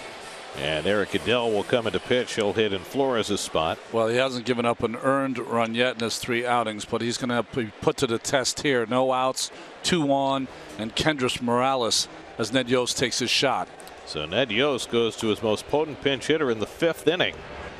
Sensing an opportunity here with a run home, 2 on and nobody out. Morales, normally the DH for the Royals, has just started getting hot lately. He's hitting just .226 for the year. Switch hitter batting left, and the first pitch curveball in the dirt for ball 1. Well, Robles did everything that he could, but ran out of gas here in the 5th. 2 singles and a walk, plating a run, and now it's up to Goodell to try and keep the Mets in the lead. Whit Merrifield, the leadoff hitter, on deck. So Kennedy's out of the game after 4 innings, and Dylan G will be back in his old haunts on the mound in the next half inning. Goodell misses with 2 curveballs in a row, and it's 2-0. See what Morales has done recently. He's been on his best tear of the season. And that's why Ned Yost is taking the shot here. You know, when you have your DH who can't play a position, and they've had that before with Billy Butler, who was here with Kansas City before, you got to take your shot when you can in the game.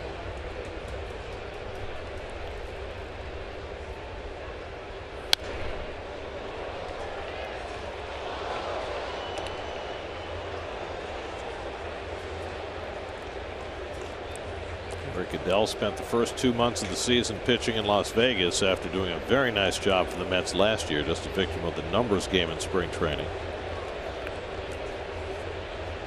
Last pitched on Friday against the Braves, gave up an unearned run in 2/3 of an inning.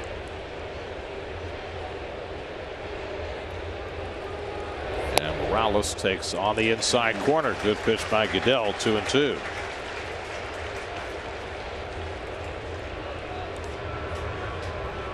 Set him up for the split. Well, he's got to get him here. You don't want to go to 3-2.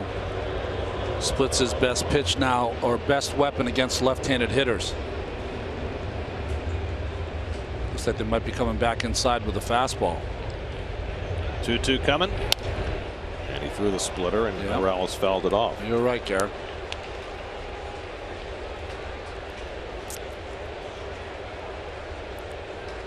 Just joining us, Bartolo Colon knocked out of the game.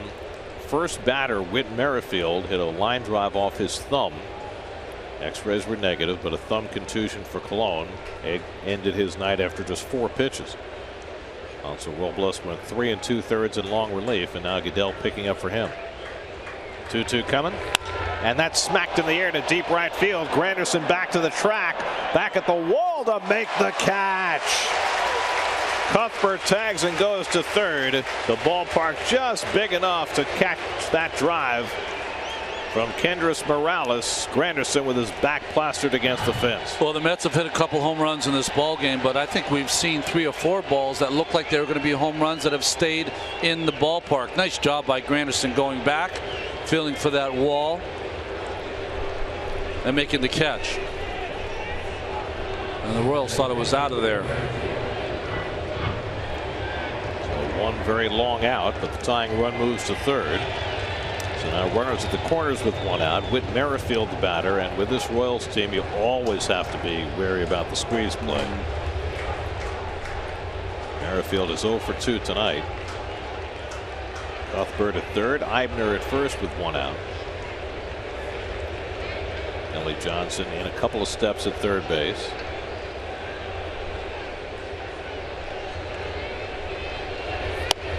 Merrifield takes a fastball strike. Merrifield has just been so hot since he's been brought up. Probably want to let him swing the bat.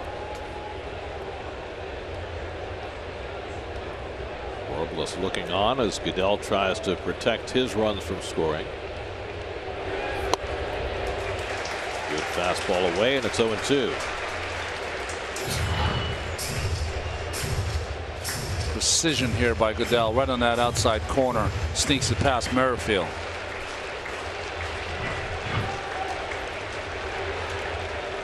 Spot where he could certainly use a strikeout.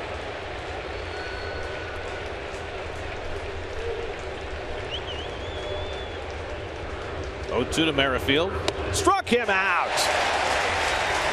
Got the second strike on the fastball away and then ran one inside, and a big strikeout for Goodell for the second out. A ball supposed to be outside. He overthrew it and it ran in on Merrifield and just tied him completely up. So now Goodell with a chance to get through the inning, but he's got to get through Alcides Escobar, who had 2 good at bats against Robles. Single to right, double to right center. Well, you think with Escobar, because he's hit 2 balls to right field, that you have to counter in. Remember, he wants to hit the first pitch. He wants to hit the first fastball middle of the plate in. After that, he'll make an adjustment if you get ahead. And the first pitch curveball in for a strike. Saturday, the Royals dropped 16 runs on Detroit. In that game, they were 14 for 25 with runners in scoring position, which I've never heard of before. Tonight, they're 1 for 8. And the curveball bounced to short. Cabrera's got it, and that ends the inning. One deep breath and some very strong work from Eric Goodell to keep the Mets in the lead. Well, when we come back, we'll see what Keith's. Oh, wait a second. I thought Keith was coming back to the booth. Is he checking on business?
Colon knocked out by the first batter of the game, hit on the thumb by a line drive. X-rays were negative. Hansel Robles came in his stead. Mets have hit a couple of solo home runs and lead 2-1, and the former Met Dylan G makes his return to the Citi Field mound. Well, Dylan G, uneven so far, starting and relieving for these Kansas City Royals. 40-37 in his Mets career in 110 starts. Kelly Johnson will be the first man to face him. Kelly came in the double switch in the last half inning. And he hits G's first pitch out to left, and Eibner is there. 1 pitch and 1 out for G. Well, we moved Keith away from his perch next to the dugout. We thought he was coming back to the booth, but Keith has gone. He's gone burger mad. What, are you keeping an eye on the help? Hi guys.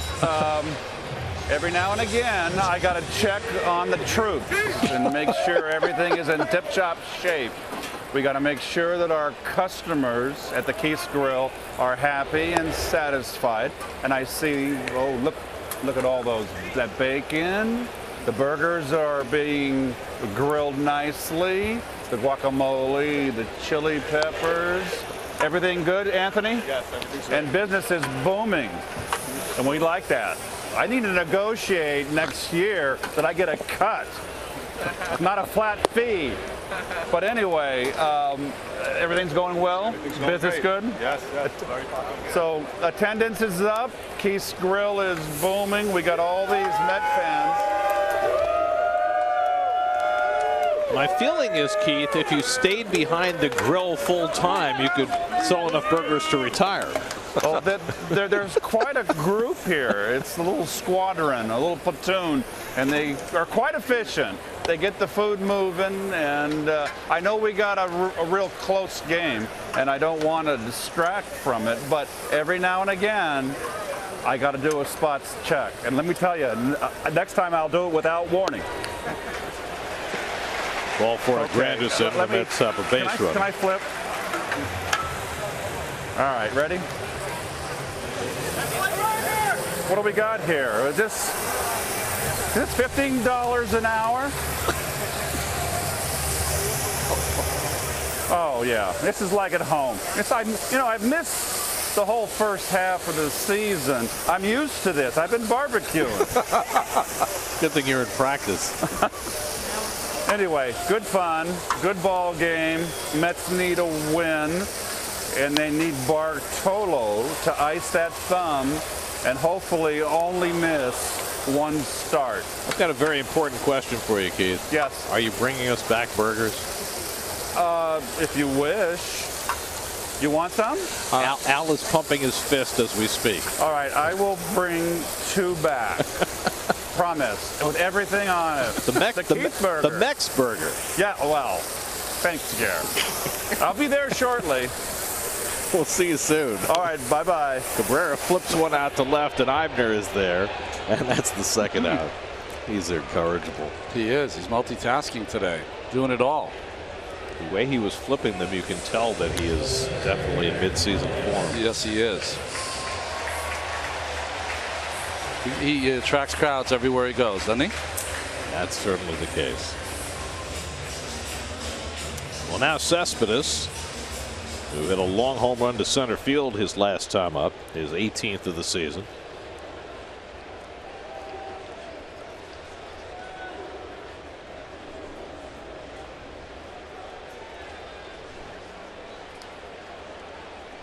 Dylan G spent 6 years as a Met.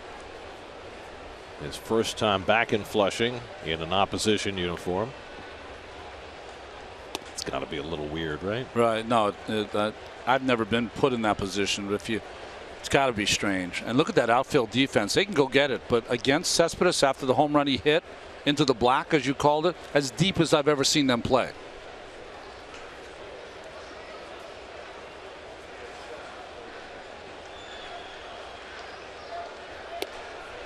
G keeping it away, a ball and a strike.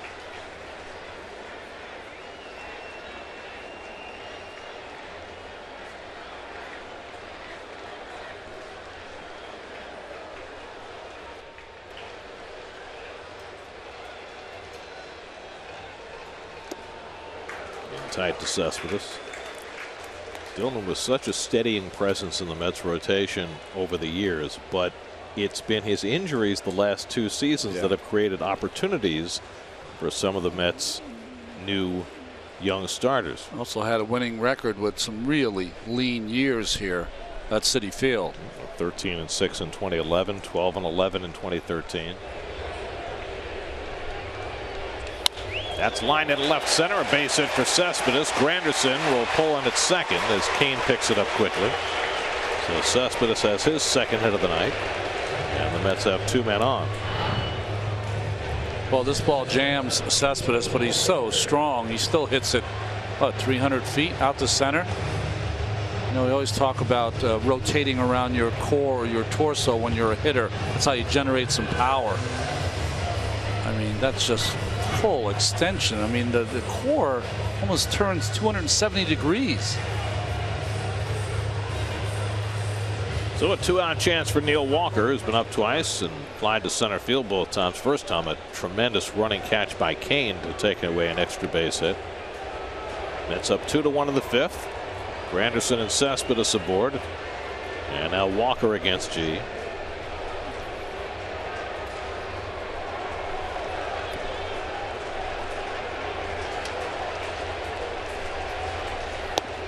Barfield takes the fastball outside.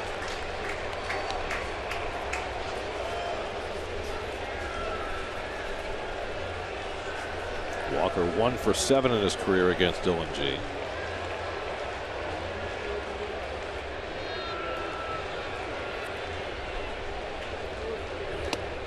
Good changeup. It's always been his best pitch. 1-1. You know, it's strange, when he first came up, changeup was his best pitch. He had a good curveball that sometimes he would abandon because of that changeup. And probably his finest game as a Met came in a loss in Atlanta. Right. At 1 o'clock in the morning or 2 o'clock in the morning. Freddie Freeman took him deep in the ninth. Took a 1-0 lead into the ninth. In a game that was delayed several hours by rain. 5 games in 3 days, or maybe more. I don't know what it was. 3 games in 24 hours. They played that late night game, then they had a doubleheader the next day.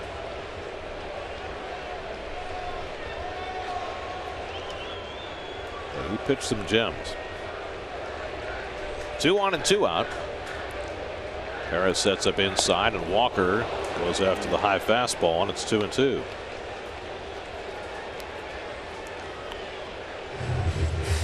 James Loney would be next. The Royals a run on 5 hits. The Mets 2 runs and 5 hits.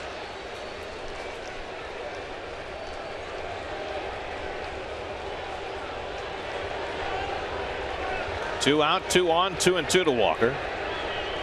And the curveball drilled toward right center, but overcomes Orlando to pick it off, and that retires the side. And the Mets strand 2 more. G works around trouble in the 5th. After 5, 2-1 New York.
Trouble in the 5th. He'll stay on for the 6th. Mets leading 2-1. Heart of the batting order coming up for the Royals. Hosmer, Kane, and Perez 3, 4, and 5. Hosmer struck out twice against Hansel Robles. And takes up high from Goodell. So Robles went 3 2/3, allowed a run on 5 hits, a walk, and 6 strikeouts in long relief. Goodell retired all 3 of his hitters, but now without a little heartache. On the ball, Morales hit to the right field fence. Good splitter to get even on Hosmer, 1-1. You know, occasionally in this game, you just remember back to when you played, and you're proud of the pitcher like Robles and what he did for your ball club. Guys have certain roles and certain pitch counts, and he exceeded that. There are days when you have to try to win games in unconventional ways. Yep. This is one of those days. Good curveball by Goodell, 1-2. And Keith has rejoined us in the booth from his stint as a grill chef. Yes, I feel very disjointed right now. I feel like I'm going to have to get in sync with you guys. You've been everywhere. Usually it's seamless in the booth with you guys, but I just feel I got to somehow get back into this game. I did notice that you arrived back in the booth empty-handed. It was just a mob scene, and I would have, Garrett, I would have come out without my shirt on. I'd rip my shirt off me. Isn't that the normal state of affairs? I feel like Roger Daltrey. Chopper back to Goodell, and he gets Hosmer for the first down. Yeah, Roger's still going shirtless. Yes, he is. Yes, that's why I brought him up. He's very proud of his conditioning program. Daltrey's got to be what, in his in his 70s easily. Still rocking and rolling. But I enjoyed being down there in the well where Steve Gelb's always is. It's a wonderful, different perspective, vantage point. Loved it. And it wasn't hot down there. It was actually quite nice. Lorenzo Cain is 1 for 2. So if you were in Gelb's seat, you exiled him to other parts unknown? Well, you know, I had nothing to do with that. I was not usurping the throne. There's a totem pole, and Steve.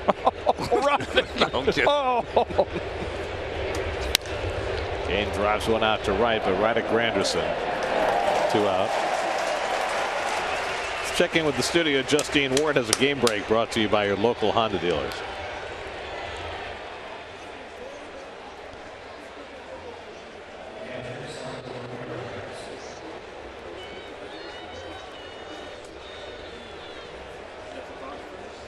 Hernandez allowed just 1 hit through the first 6 innings. He is he's top of the food chain. Dynamite. Right up there with Kershaw and Arrieta and Syndergaard, and the top pitchers in the game right now. And Goodell looking awfully sharp. Starts Salvador Perez off with a splitter. Well, I know that Goodell wasn't having a whole lot of success in Las Vegas, but I've always liked his stuff. Got a big curveball, love his split finger. Perez is 0 for 2, and he pops one up. Back comes d'Arnaud, and just runs out of room. Really, the only thing about Eric Goodell is, you know, can he maintain an entire season? You know, he's had some elbow issues. Well, it's kind of like with Jim Henderson. Yeah. You know, Henderson looked spectacular in spring training and early in the season, and then the shoulder problems started to catch up with him. Now he finds himself on the disabled list, and the Mets hope, you know, that a couple of weeks of rest will solve his issues.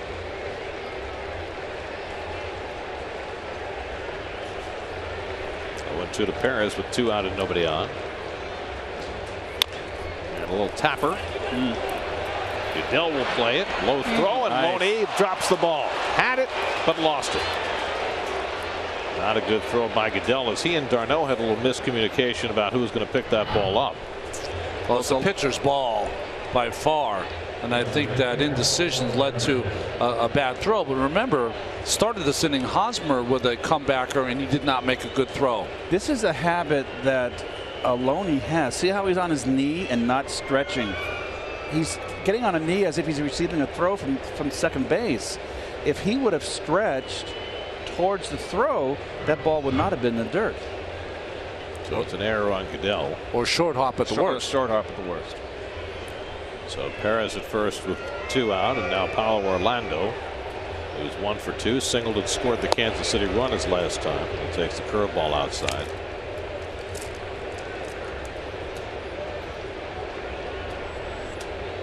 Shaver up in the bullpen for Kansas City. Last time he was here, he was the winning pitcher in Game 5 of the World Series. Maybe he has some memories. Maybe. Maybe he's just like Ned. I think Ned's being very covert.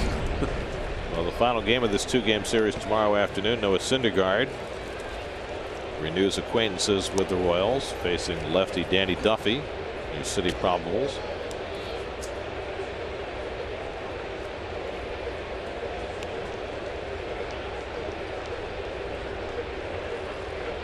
Orlando takes up and in, 2-1. It's the first error of Eric Adell's career, brief though it may be. When do the Mets play the Phillies again? Yeah, right. So he can face his brother. That's going to be fun for both of them, I'm sure. That would be the first series in Philadelphia after the All-Star break. Right after the break. Yep.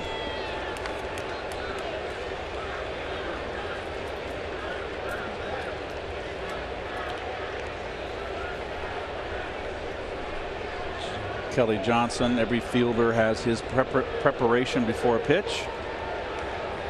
Kelly Johnson's is watch his glove. He touches the ground. So just no rhyme or reason why. It's just something that he's comfortable with. Reminding himself to get down on a ground Stay ball. down. Stay low. You remember, Kelly by trade is a second baseman. When you play third base, that's an entirely different position. That's the hot corner. The ball gets to you quicker.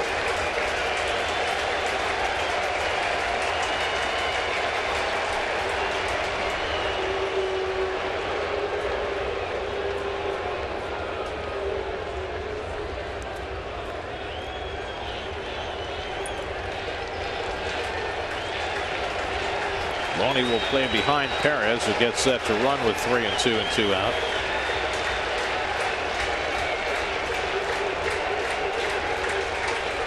And Orlando fouls off the fastball. Interesting once again, guys. The Mets 2 runs via the home run. 2 solo shots. And the Royals 1 run without the home run.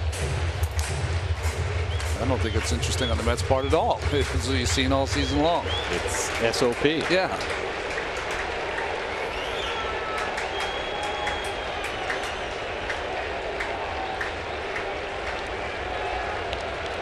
Again, the 3-2. And he fouls off the splitter.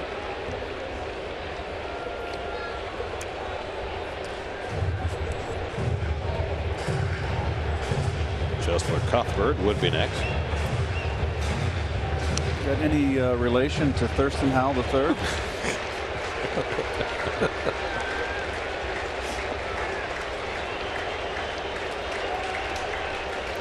Eighth pitch of the at bat coming from Goodell to Orlando. Line center field, base hit. Perez pulls in at second. And so the Royals have 2 men on. So Goodell's throwing error opening the door for Kansas City.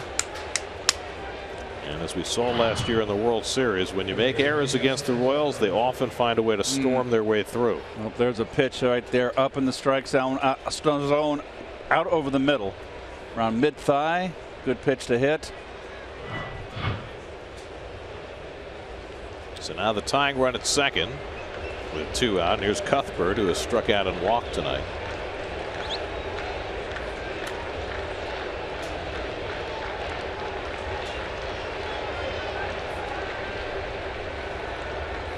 Good curveball to start him off. You got Salvador Perez running at second, so it takes a pretty good base hit to get him home.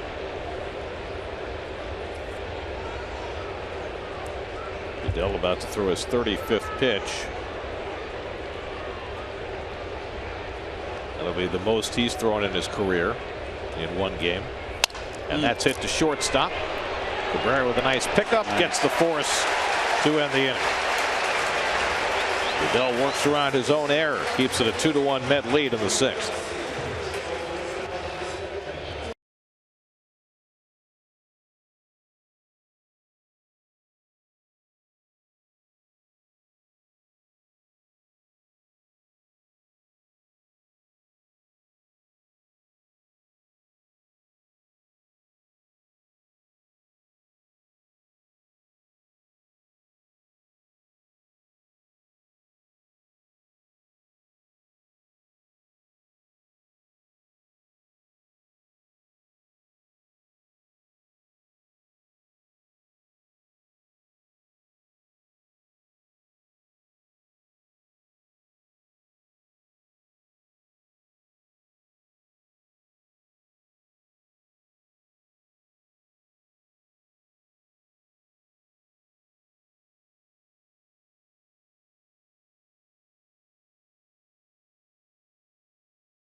And today the Mets signed their first overall pick from this year's draft, the 19th selection in this year's draft. He is Justin Dunn out of Boston College. He joins me here for a little bit right now. And Justin, what have these last 2 weeks been like for you? First of all, getting selected in the first round. You had some big games to pitch with Boston College after that, and finally culminating here today, signing a professional contract. No, I mean, it was awesome. A lot of ups and downs, more ups and downs for sure. But to be able to get picked up around all my brothers and all my family, and then to take our team to a super regional for the first time in school history, that was one of the high points of my life. And then to get picked up by a great organization like the Mets was even better. And then Friday night, didn't get the result that I wanted. That was one of the low points. And then losing and realizing that my Boston College career was over was a tough time. But I turned around real quick, realizing that I was going to become a Met a few weeks later. So I was able to pick it back up, and I was fine after that. Loney flew out, one away, and you say you're able to pick it back up after that. Today was such a cool day, I imagine, for you, getting out there, shagging some fly balls, meeting a lot of the guys. What was this experience like today after signing this contract? Oh, I mean, it was awesome. It gives me something to aspire to, you know. Looking around, I looked at Blake DeBerry, who also signed me today. I was like, I could get used to this. And he was like, oh, yeah, man. So we're definitely shooting to get up here as quick as possible and hopefully make this my job.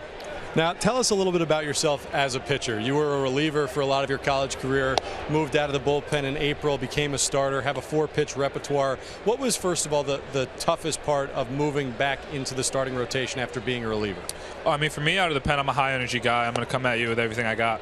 So after talking to Coach Foster and Nick Shortino, our catcher, we were kind of like, you can pitch in your bullpens and dot up at 80%. So take that mentality into the game, and you should do pretty well. So I realized that that was going to take me to the next level, and it helped my stuff carry over a long period of time, and the rest is history, I guess.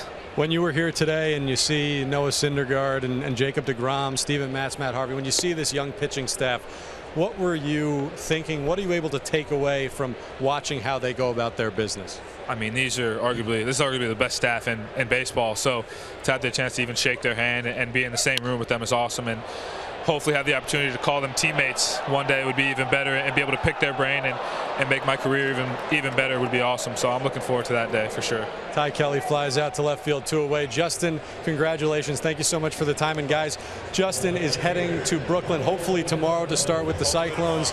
And I don't know if you saw it on SNY last night, but it was a 17-inning game. They used a position player. They need the pitching. So, Justin, good luck over there. Thanks for having me. Gary, back to you. All right, Justin Dunn, pride of Freeport, Long Island. All of a sudden, Long Island is the home of the pitchers. That's right. The Cyclones have played 56 innings in 4 games. 20 innings in their first game. They got no hit for 10 innings in their second or third game, and then 17 innings last night. Crazy.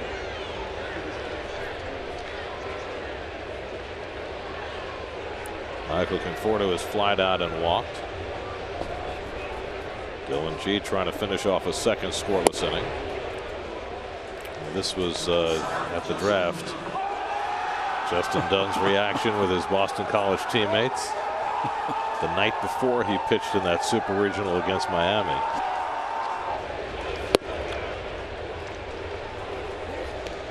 This is what Conforto is going to have to learn, is that he's a young hitter. He's got a 2-0 count. He gets a good sinking changeup from G, and we've seen this, how they're pitching him. They're not going to give him that fastball behind the count. Is that a pitch I want to hit 2-0? When a pitcher makes a sinking changeup, knee-high outside corner, is that a pitch I really want to swing at 2-0? And that comes with experience, and it comes with confidence, and confidence obviously comes with success.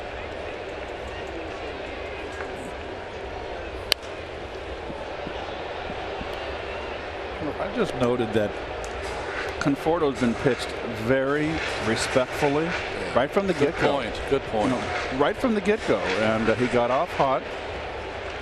Everybody likes the fastball, particularly young hitters, and he's just going to have to pull the reins back a little bit. Flies one out to left center, and Kane ranges over. 3 fly ball outs for Dylan G, picking up from Ian Kennedy. We've played 6 now at Citi Field. Mets 2, Royals 1.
SNY Super Slow Motion brought to you by your Mercedes-Benz Tri-State dealers. Mercedes-Benz, the best or nothing.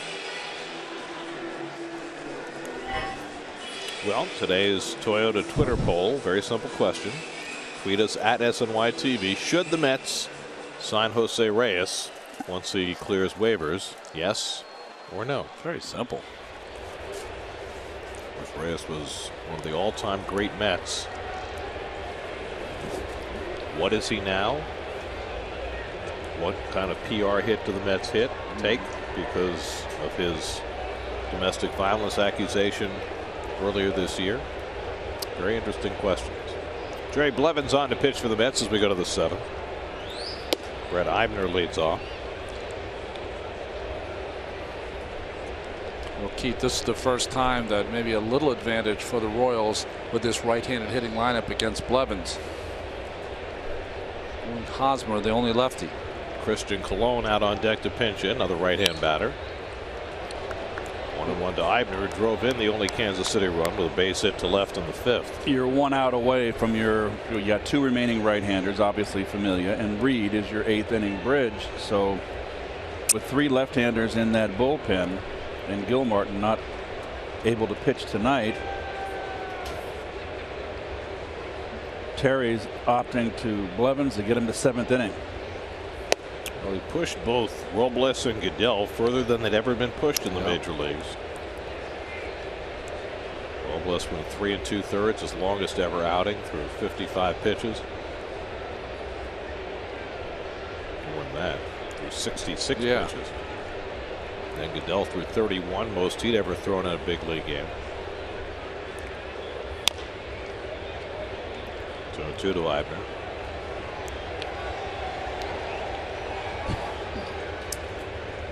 Well, George Brett is on hand with the Royals in town.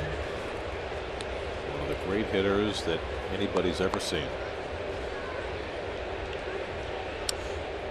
His brother threw pretty darn hard too. Left-handed hard thrower for the Pirates when I was coming up in the big leagues. Ken Brett was one of the best hitting pitchers ever.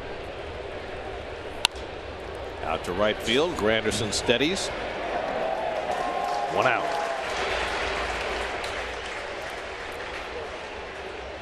Let's go to today's Verizon trivia question. Who holds the Royals single season record for most runs batted in? Well, we got John Mayberry, Steve Balboni,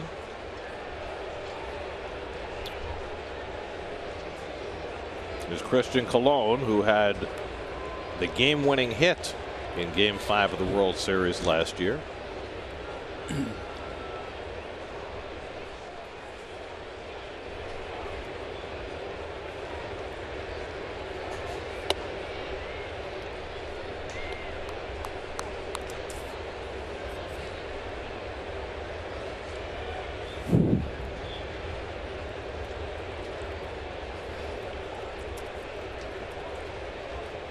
nice crowd tonight. I'll say that. Jammed. They heard you were going to be down next to the dugout. That was it. I knew it. 1-1 to Colon. That's why I got here early today. It's nice to see.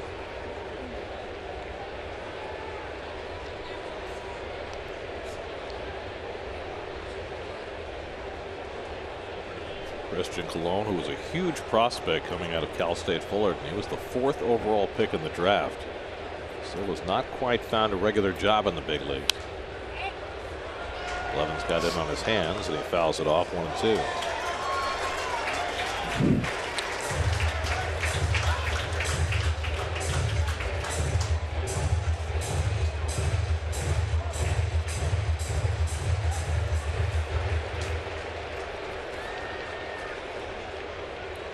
Blevins last pitched on Saturday.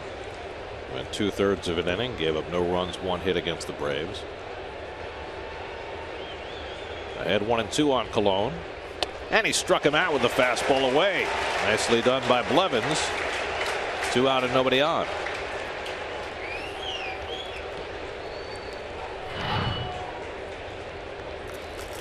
Well, a little more strikeouts by the Royals lineup tonight. 8 now.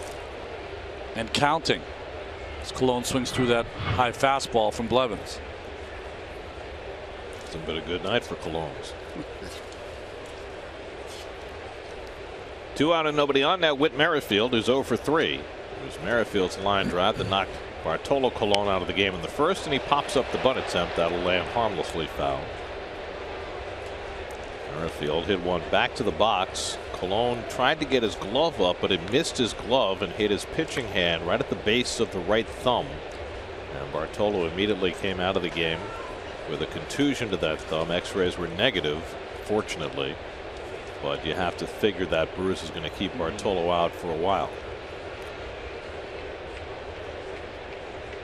So Robles and Goodell and now Blevins have tried to pick up the slack and done a fine job.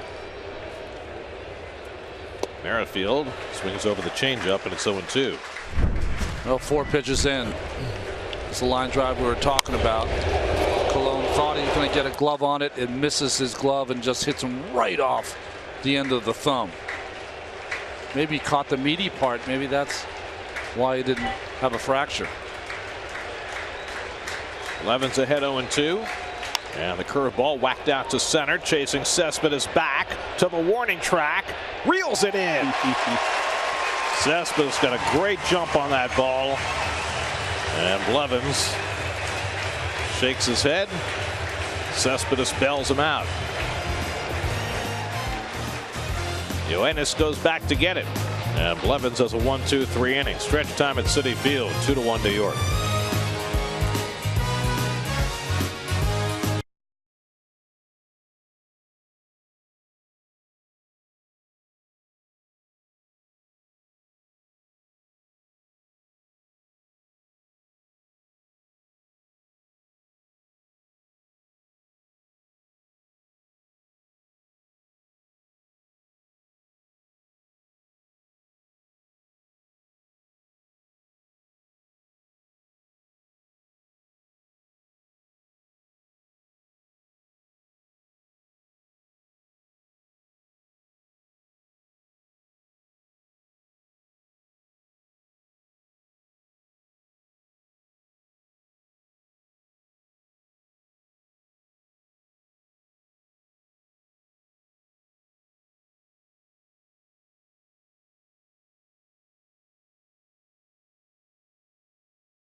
Solo home runs for Cabrera and Cespedes tonight. And the Mets have a 2-1 lead as we go to the bottom of the 7th inning. And a fan has decided to be the spectacle himself and run on the field. Security will take care of him, and we will not show him.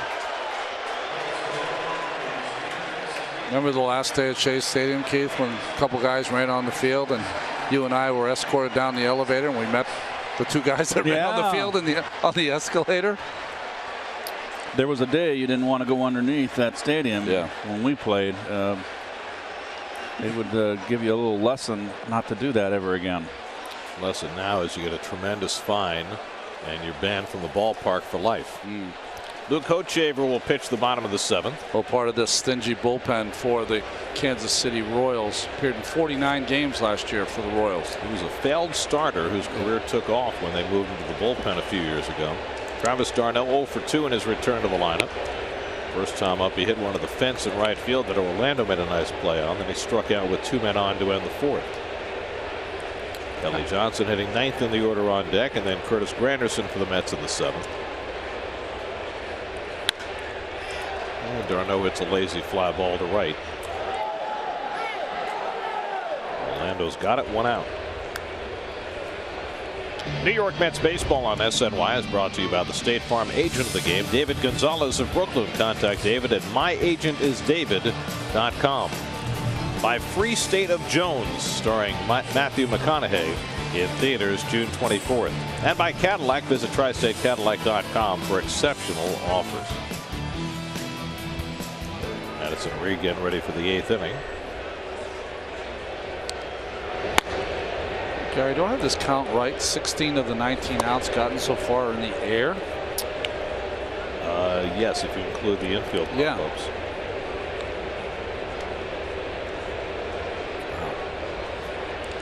Kelly Johnson batting for the 2nd time, flied out in the 5th inning. And that one almost hit him in the foot, or did it? I thought it hit his pant leg. And he is sent to first base, so he convinced Bill Welke that he had been hit. And the Royals will check out the video and see whether they want to challenge the call.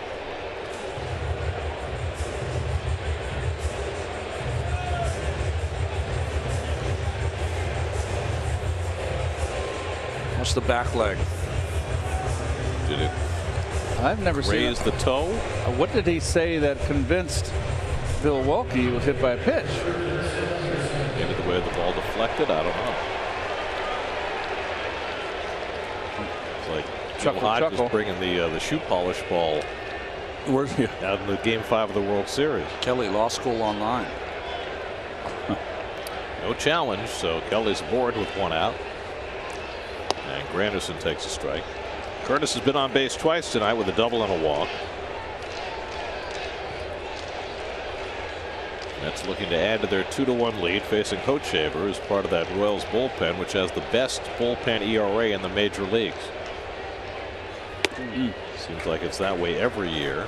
Of course, now they're without Greg Holland, their former closer, but Wade Davis has picked up for him. Kelvin Herrera is tough, although he's not having as great a year as he's had the last couple of years.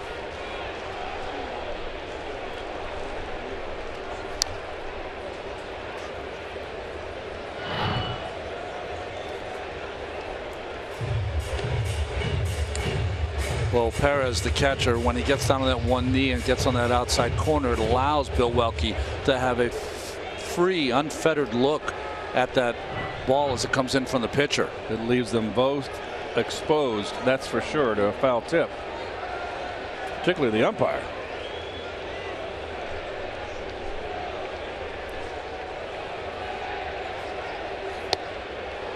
Whichever leaves it away, and Granderson strikes out for the 2nd out. I mean, often the way the umpire sets up behind the catcher, he's blind to the outside corner. But it seems that the way Perez sets up, he gives the umpire a better view of the whole plate.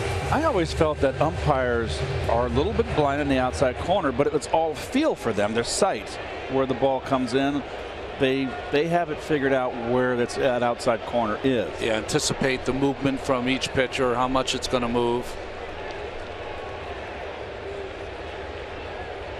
And you can see he's set up on the inside corner. He's got a pretty good view there. The catcher, Perez, is really giving him a good look. Remember Big Lee Wire? Lee Wire would sit up on the inside corner. On a pitch away, he'd move his head to the outside corner. It's like he was peeking at it. Yep.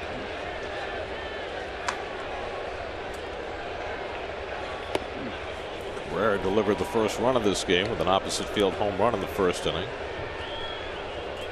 Cespedes homered in the 4th. Mets led 2-0. Royals got a run in the 5th. Eric Goodell got out of trouble in that 5th inning. And the Mets bullpen has been the big story tonight. 6 2/3 innings, only 1 run allowed after Colon got hurt. Well, for me, when Perez sits on that outside corner, it's almost like he's working from the outside in. He's got his body outside, so any ball that's within his body or working its way back to the plate or right at Welke, he might get the strike call more often than not. Ochever behind 2-0. And Cabrera takes ball 3. Well, you got Cespedes on deck. Are you less inclined to give him a hit sign here? What's less than less inclined? So you're saying there's no chance? No chance. It'll be a sinker away. Duh.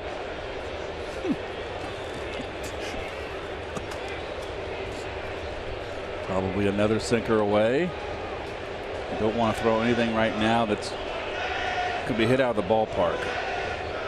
There's going for the cutter. Which is very interesting. And a good one. Yeah, the cutter might be one of his best pitches to throw behind an account or head. It's a fastball away, cutter in. But you know what? If you're Cabrera, you've got to think that you're going to get a strike because he does not want to face Cespedes. Or he'd rather not.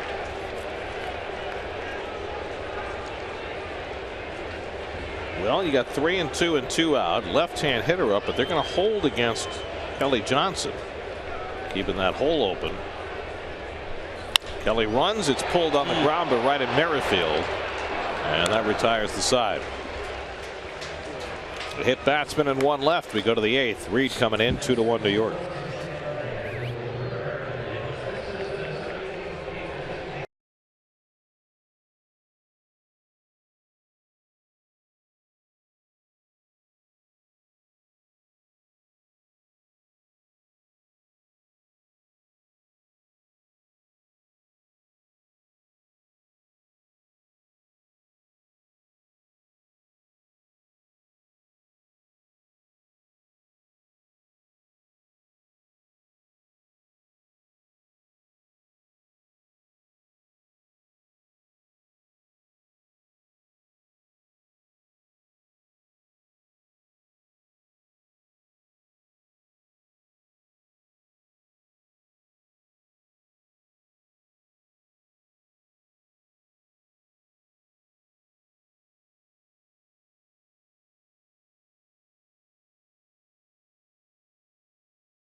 The Royals battled through 5 games. Royals won 4 out of 5, but the Mets had the lead almost every step of the way, and the Royals were able to rally late. That's what they did all last year, was rally late. There were 53 innings played in the World Series last year, and the Royals led after only 13 of them, and yet they won 4 out of 5. So we'll see if the Mets bullpen can hold them tonight with a 2-1 lead. Addison Reed, coming off back-to-back poor outings, tries to get that turned around. Yeah, gave up 2 runs against Pittsburgh, didn't get an out, and then gave up a run in an inning of work against Atlanta and took the loss. Alcides Escobar will lead off in the 8th inning. Hosmer and Kane to follow. Corners will pinch in against Escobar, who's 2 for 3 tonight, and Reed misses with a slider, ball 1. Oh, Bartolo Colon forced to leave early with a thumb injury. Robles, Goodell, and Blevins doing a superb job out of the bullpen to hold the fort. And Reed quickly behind his first hitter, 2-0. Interesting, 2 sliders there to Escobar coming out of the gate. Well, Escobar is a fastball hitter. He's aggressive, but now he's in a situation where he's got to throw a fastball here. And he pops it a mile high into shallow left center, and Cabrera calling all the way. And Conforto comes in, calls him off at the last moment, and barely hangs on. Wow. I don't know what Conforto was thinking. Cabrera had that ball all the way, and Michael made that into a very difficult play. Well, he's got it, and it's just that the fact that Cabrera didn't exit quicker.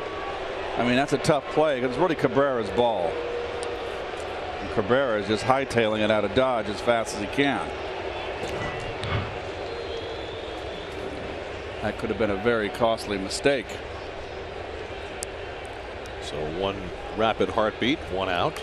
And now Eric Hosmer is 0 for 3. Struck out twice at a comebacker. Well, you're talking about the Royals having the lead in only 13 of those innings, Gary. Errors played a big part in the comebacks for the Royals. Well, Familia had 3 blown saves in that series. The first one was on him, right? Ninth inning of game 1, he gave up the home run to Alice Gordon, and the Royals won in extra innings. But the other 2 were not his fault. And that was clearly on the backs of the defense. You've got to give the Royals credit too. I mean, that was J.R. Familia, who had a fantastic year.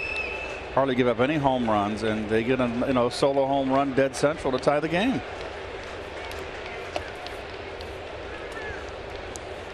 Well, it's really in the nature of this Royals team, right? Even against the guys out of the bullpen who are generally harder to hit, they are a contact hitting team.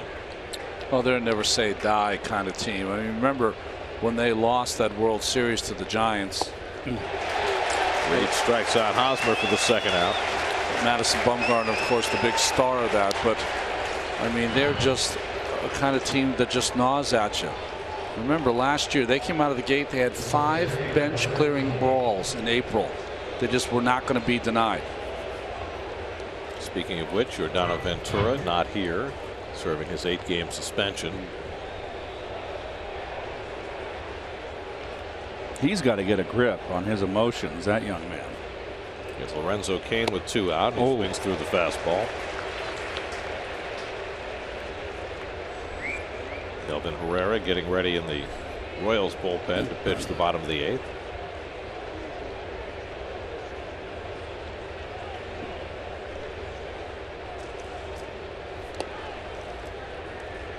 Royals start the night a game behind the Indians in the American League Central. Cleveland leading Tampa Bay 6-0 in the 9th tonight.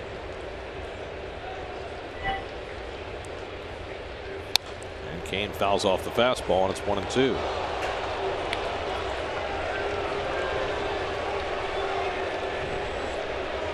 Salvador Perez would be next.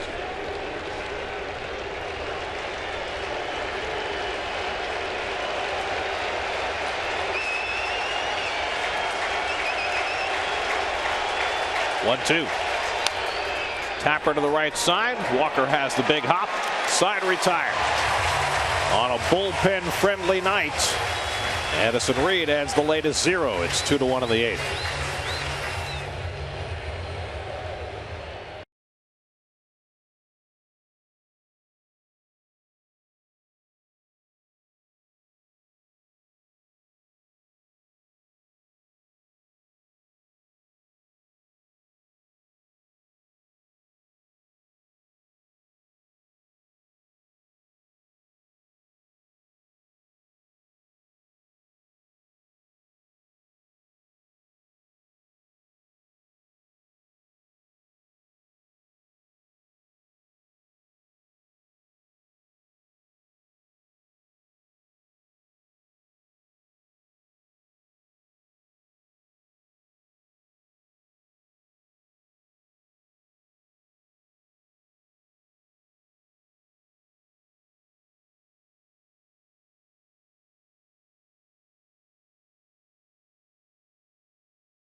trying to snap a 3-game losing streak.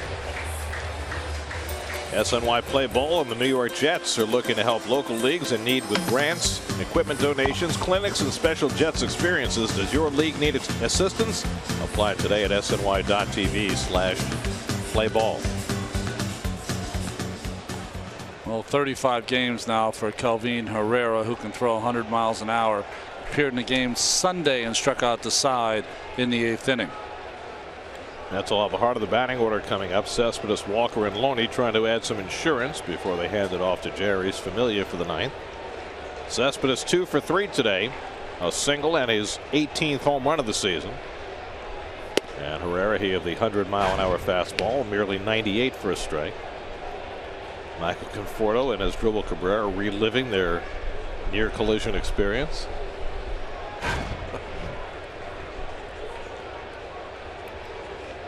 It's always funny if the ball's caught. Never funny if it's not. Nope. Even less funny if they collide. Well, this is the home run, dead central. You know, Gary, I think you were right. I don't think Cespedes felt he caught that. I thought he had an expression of, I just missed it, but he's so doggone strong. Another way with Colon knocked out early and Robles and Goodell pushed to the brink tonight. Logan Verrett was supposed to start tonight for Vegas. He's been scratched, so there's every chance that he'll be with the Mets in time for the game tomorrow, if they can get him here in time. 1 o'clock game tomorrow afternoon. Cespedes chases one for strike 3, but it comes right back to Perez off the back wall, and he throws him out. Fortunate bounce for Salvador Perez. And that's the first out. I mean, that's how wicked Herrera's stuff is. It doesn't even come close to coming near the plate, and Cespedes still swings through it. Fortuitous bounce. 2-3 for the assist.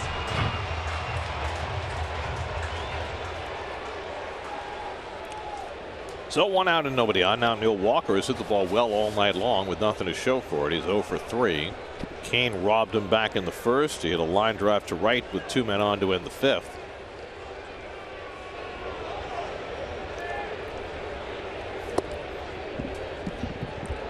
Let's answer our Verizon trivia question. Which Kansas City Royal has their single season record for RBIs?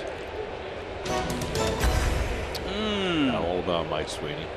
Mr. Milk and Cookies. He could hit. He could hit. We didn't really get to see him until he was just about done and he came to the Phillies. But he had some great years with the Royals. Second on that list, by the way, is Hal McRae. He had 133 RBIs. Really up in the Mets bullpen. I even forgot that Dean Palmer, who had 119. I always think of him as a Ranger. Yep. What was the most RBIs that George Brett had in a season? 118. 118. Is that the 380 something year he had? He had 391. 391. That's right. Yeah. Whatever it was. Yeah, 390. He hit 390. Gwynn hit 394. Yeah. Just the closest anybody's come to 400. I think Carew hit 388. Right. That just goes to show you how. Walker waving at that off-speed pitch. That's the changeup from Herrera, who has 3 excellent pitches, and you're so ready for that 100-mile-an-hour gas that he can bounce that changeup or slider in there, and guys will still take a swing at it. By the way, that glove is a great color. That blue. And the changeup, that one misses 3-2. I mean, that's the nicest color blue glove I've ever seen. Matches their uniforms perfectly. He is Royal. Walker goes down swinging, and another toss for Perez. This time an easier play for the second out. So 2 strikeouts, 2 assists for Perez, 2 out and nobody on. Let's check the results of our Toyota Twitter poll. Should the Mets sign Jose Reyes? 56% of you said yes. I'd be interested if the Mets were to sign Reyes. What would they do with him? Would they play him at short and move Cabrera? Would they play him at third where he's never played?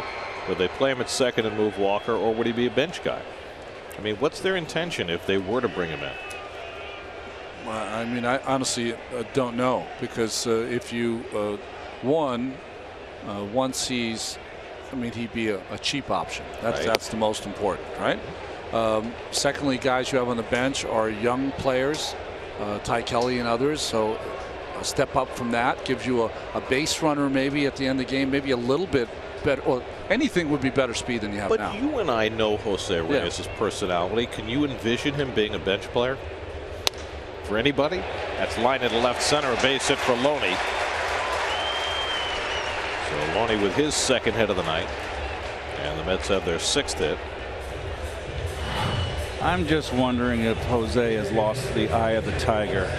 That's what worries me. Well, you know, when the Mets floated this yesterday, you know, they put it out there on purpose. It's not like anybody had a scoop. Clearly, it was leaked that the Mets had interest.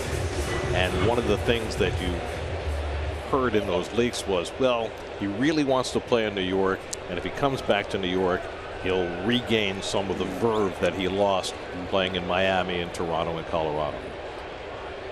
Now, do you buy that? Is that a reasonable thing to think?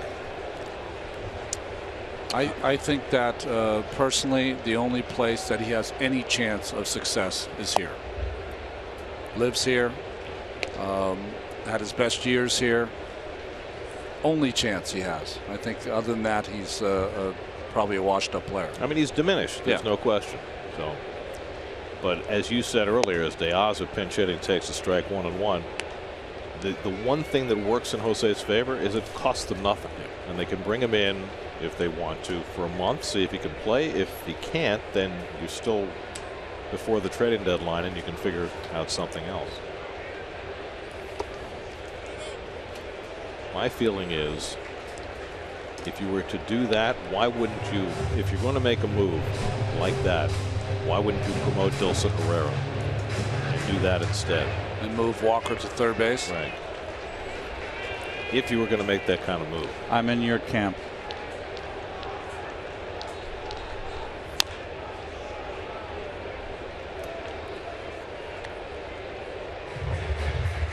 De Aza 0 for his last 18. Seeing his batting average shrink to 169.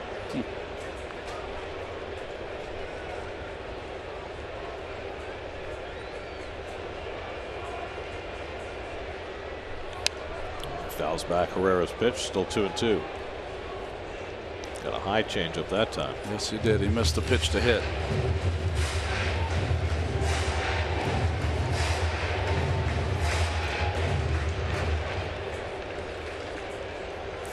In the 9th inning, the Royals will have Perez, Orlando, and Cuthbert due up. Where they have Gerard Dyson on the bench to pinch run. Curveball, strike 3 call. So Herrera drops in the breaking ball. He strikes out 3 in the inning, and he gets De Aza. Now Jerry's Familia will try and get the Mets out of a losing streak. Familia, who's been perfect this year in save opportunities. He goes for number 23 with a 2-1 lead as we go to the 9th.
All right, guys. First, Jerry's Familia needs to put on the finishing touches. Mets bullpen has been spectacular for 7 2/3. Familia with 3 more outs to get. Well, he's got 38 consecutive saves in the regular season, going for 23 tonight. Salvador Perez leads off in the top of the 9th, and he takes a slider for a strike. Perez 0 for 3, reached on an error by Eric Goodell in the 6th. Robles went 3 2/3. Eric Goodell for 2, Jerry Blevins for 1, Addison Reed for 1, and now Familia trying to finish off the Royals tonight. And I know, Ronnie, that we talked about the fact that 2 of the 3 saves that he blew against the Royals weren't his fault in the World Series, but there's got to be some edge to Familia tonight, trying to make sure he nails this one down. Yeah, I would think so. You know, you want to,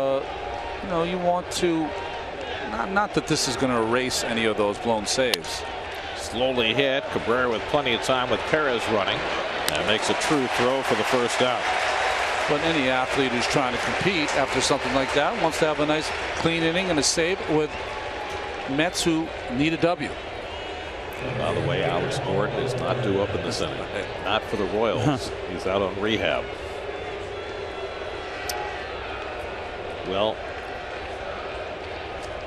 Dave Freed, our statistician, has given us a lot of information over the years. He may have just done his best work. He has? Well, we mentioned earlier Logan Verrett pulled from his start. Las Vegas in Reno tonight. We assume that he's on his way here. We were wondering if he could make it in time for tomorrow's day game. There's Paulo Orlando, who's 2 for 3. Dave has done the research and finds there is a JetBlue flight at 11:50 p.m. nonstop from Reno to JFK that should get Logan here in plenty of time. You just blew his cover. You can't come in incognito now. If anybody's going to the airport at 5:30 in the morning to meet Logan Verrett, that's on them. Here's the 0-1. And Familia crowds him with a sinker. A ball and a strike. Coming up tonight after the post game, it's Geico Sports Night. Lots of bullpen work for your New York baseball teams. Losing weight? I don't know about. Maybe talking about our booth. After the burgers. 1-1 coming. And a swing and a miss. 1-2. By the way, I should mention we got on Keith for not bringing the burgers back after he tended the grill, but in his wake the burgers somehow arrived. So thank you, Keith. You got it. They were good. Yes, outstanding. Chesler Cuthbert on deck. 1-2 to Paulo Orlando. Bounces the slider. 2-2. Familia 22 straight saves to start the season. The Mets record from the start of the season is 24. Armando Benitez owns that record. He's already got the multi-year record of 38 straight.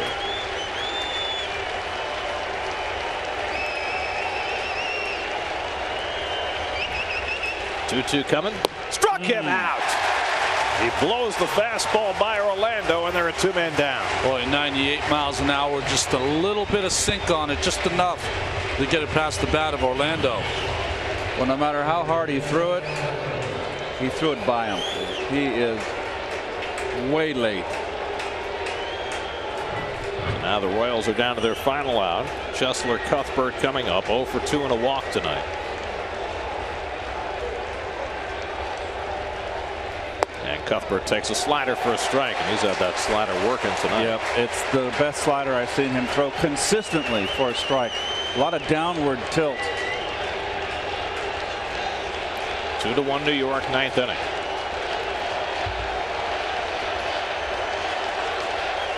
And Cuthbert takes a strike, and it's 0-2.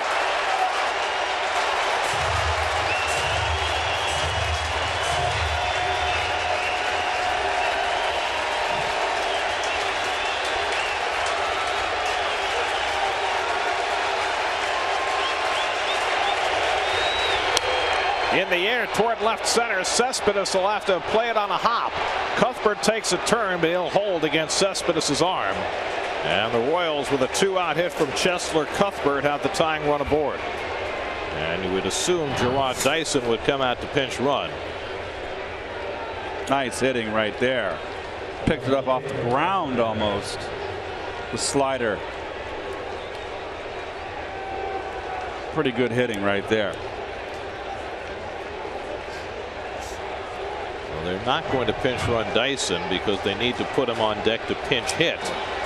So there's Dyson in the on deck circle. Remember, they went to Morales early in this game. So now Brett Eibner will try and keep the Royals going. And Eibner bounces one foul. Eibner's driven in the only Kansas City run tonight with a 5th inning single.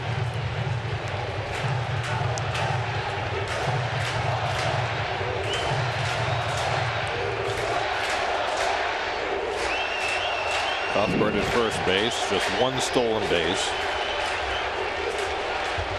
Carrying the tying run with 2 out.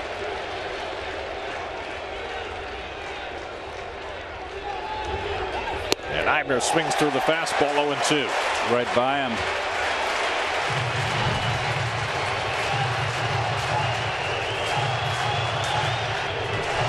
So again, Familia has the Royals down to their final strike.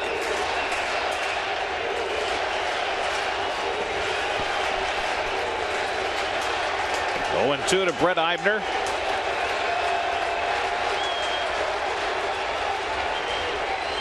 He struck him out, and the ball game is over. A magnificent night for the New York Mets bullpen. 8 2/3 innings. They allowed just 1 run. Familia puts on the finishing touches, and the Mets take the opener of the series from the Royals 2-1. Well, I can't say enough about this game. It was the entire bullpen, but it wouldn't have started without the yeoman work done by Hansel Robles, who went 3 2/3 innings after Bartolo Colon was hit with that comebacker through the box. And Keith, solo home runs again. Solo home runs. The Mets 2 runs on 6 hits. Accounted for by 2 solo shots. Early in the game, Cabrera his 7th, and later in the mid-innings, Cespedes his 18th, and that's all the Mets needed. It's all about the pitching today. The pitching has been outstanding. Game summary presented by Verizon. Hansel Robles front and center, 3 2/3 through 65 pitches, more than he'd ever thrown in any major league game. Struck out 6. He gets the victory. Goodell, Blevins, Reed, and Familia followed him as the Mets bullpen picked up for the injured Bartolo Colon and got the Mets a 2-1 win. For every Mets win, the Mets organization is proud to contribute $2,500 to Northwell Health and the Katz Institute for Women's Health. For more information, visit northwellhealth.com/KIWH. This win brings the total contribution so far this season to $92,500. Familia 23 for 23. He's converted 39 straight save opportunities going back to last year, and he gets a very small measure of revenge against a Kansas City team that forced him to blow 3 in the World Series. Mets win it 2-1. We'll be back in Flushing in just a moment.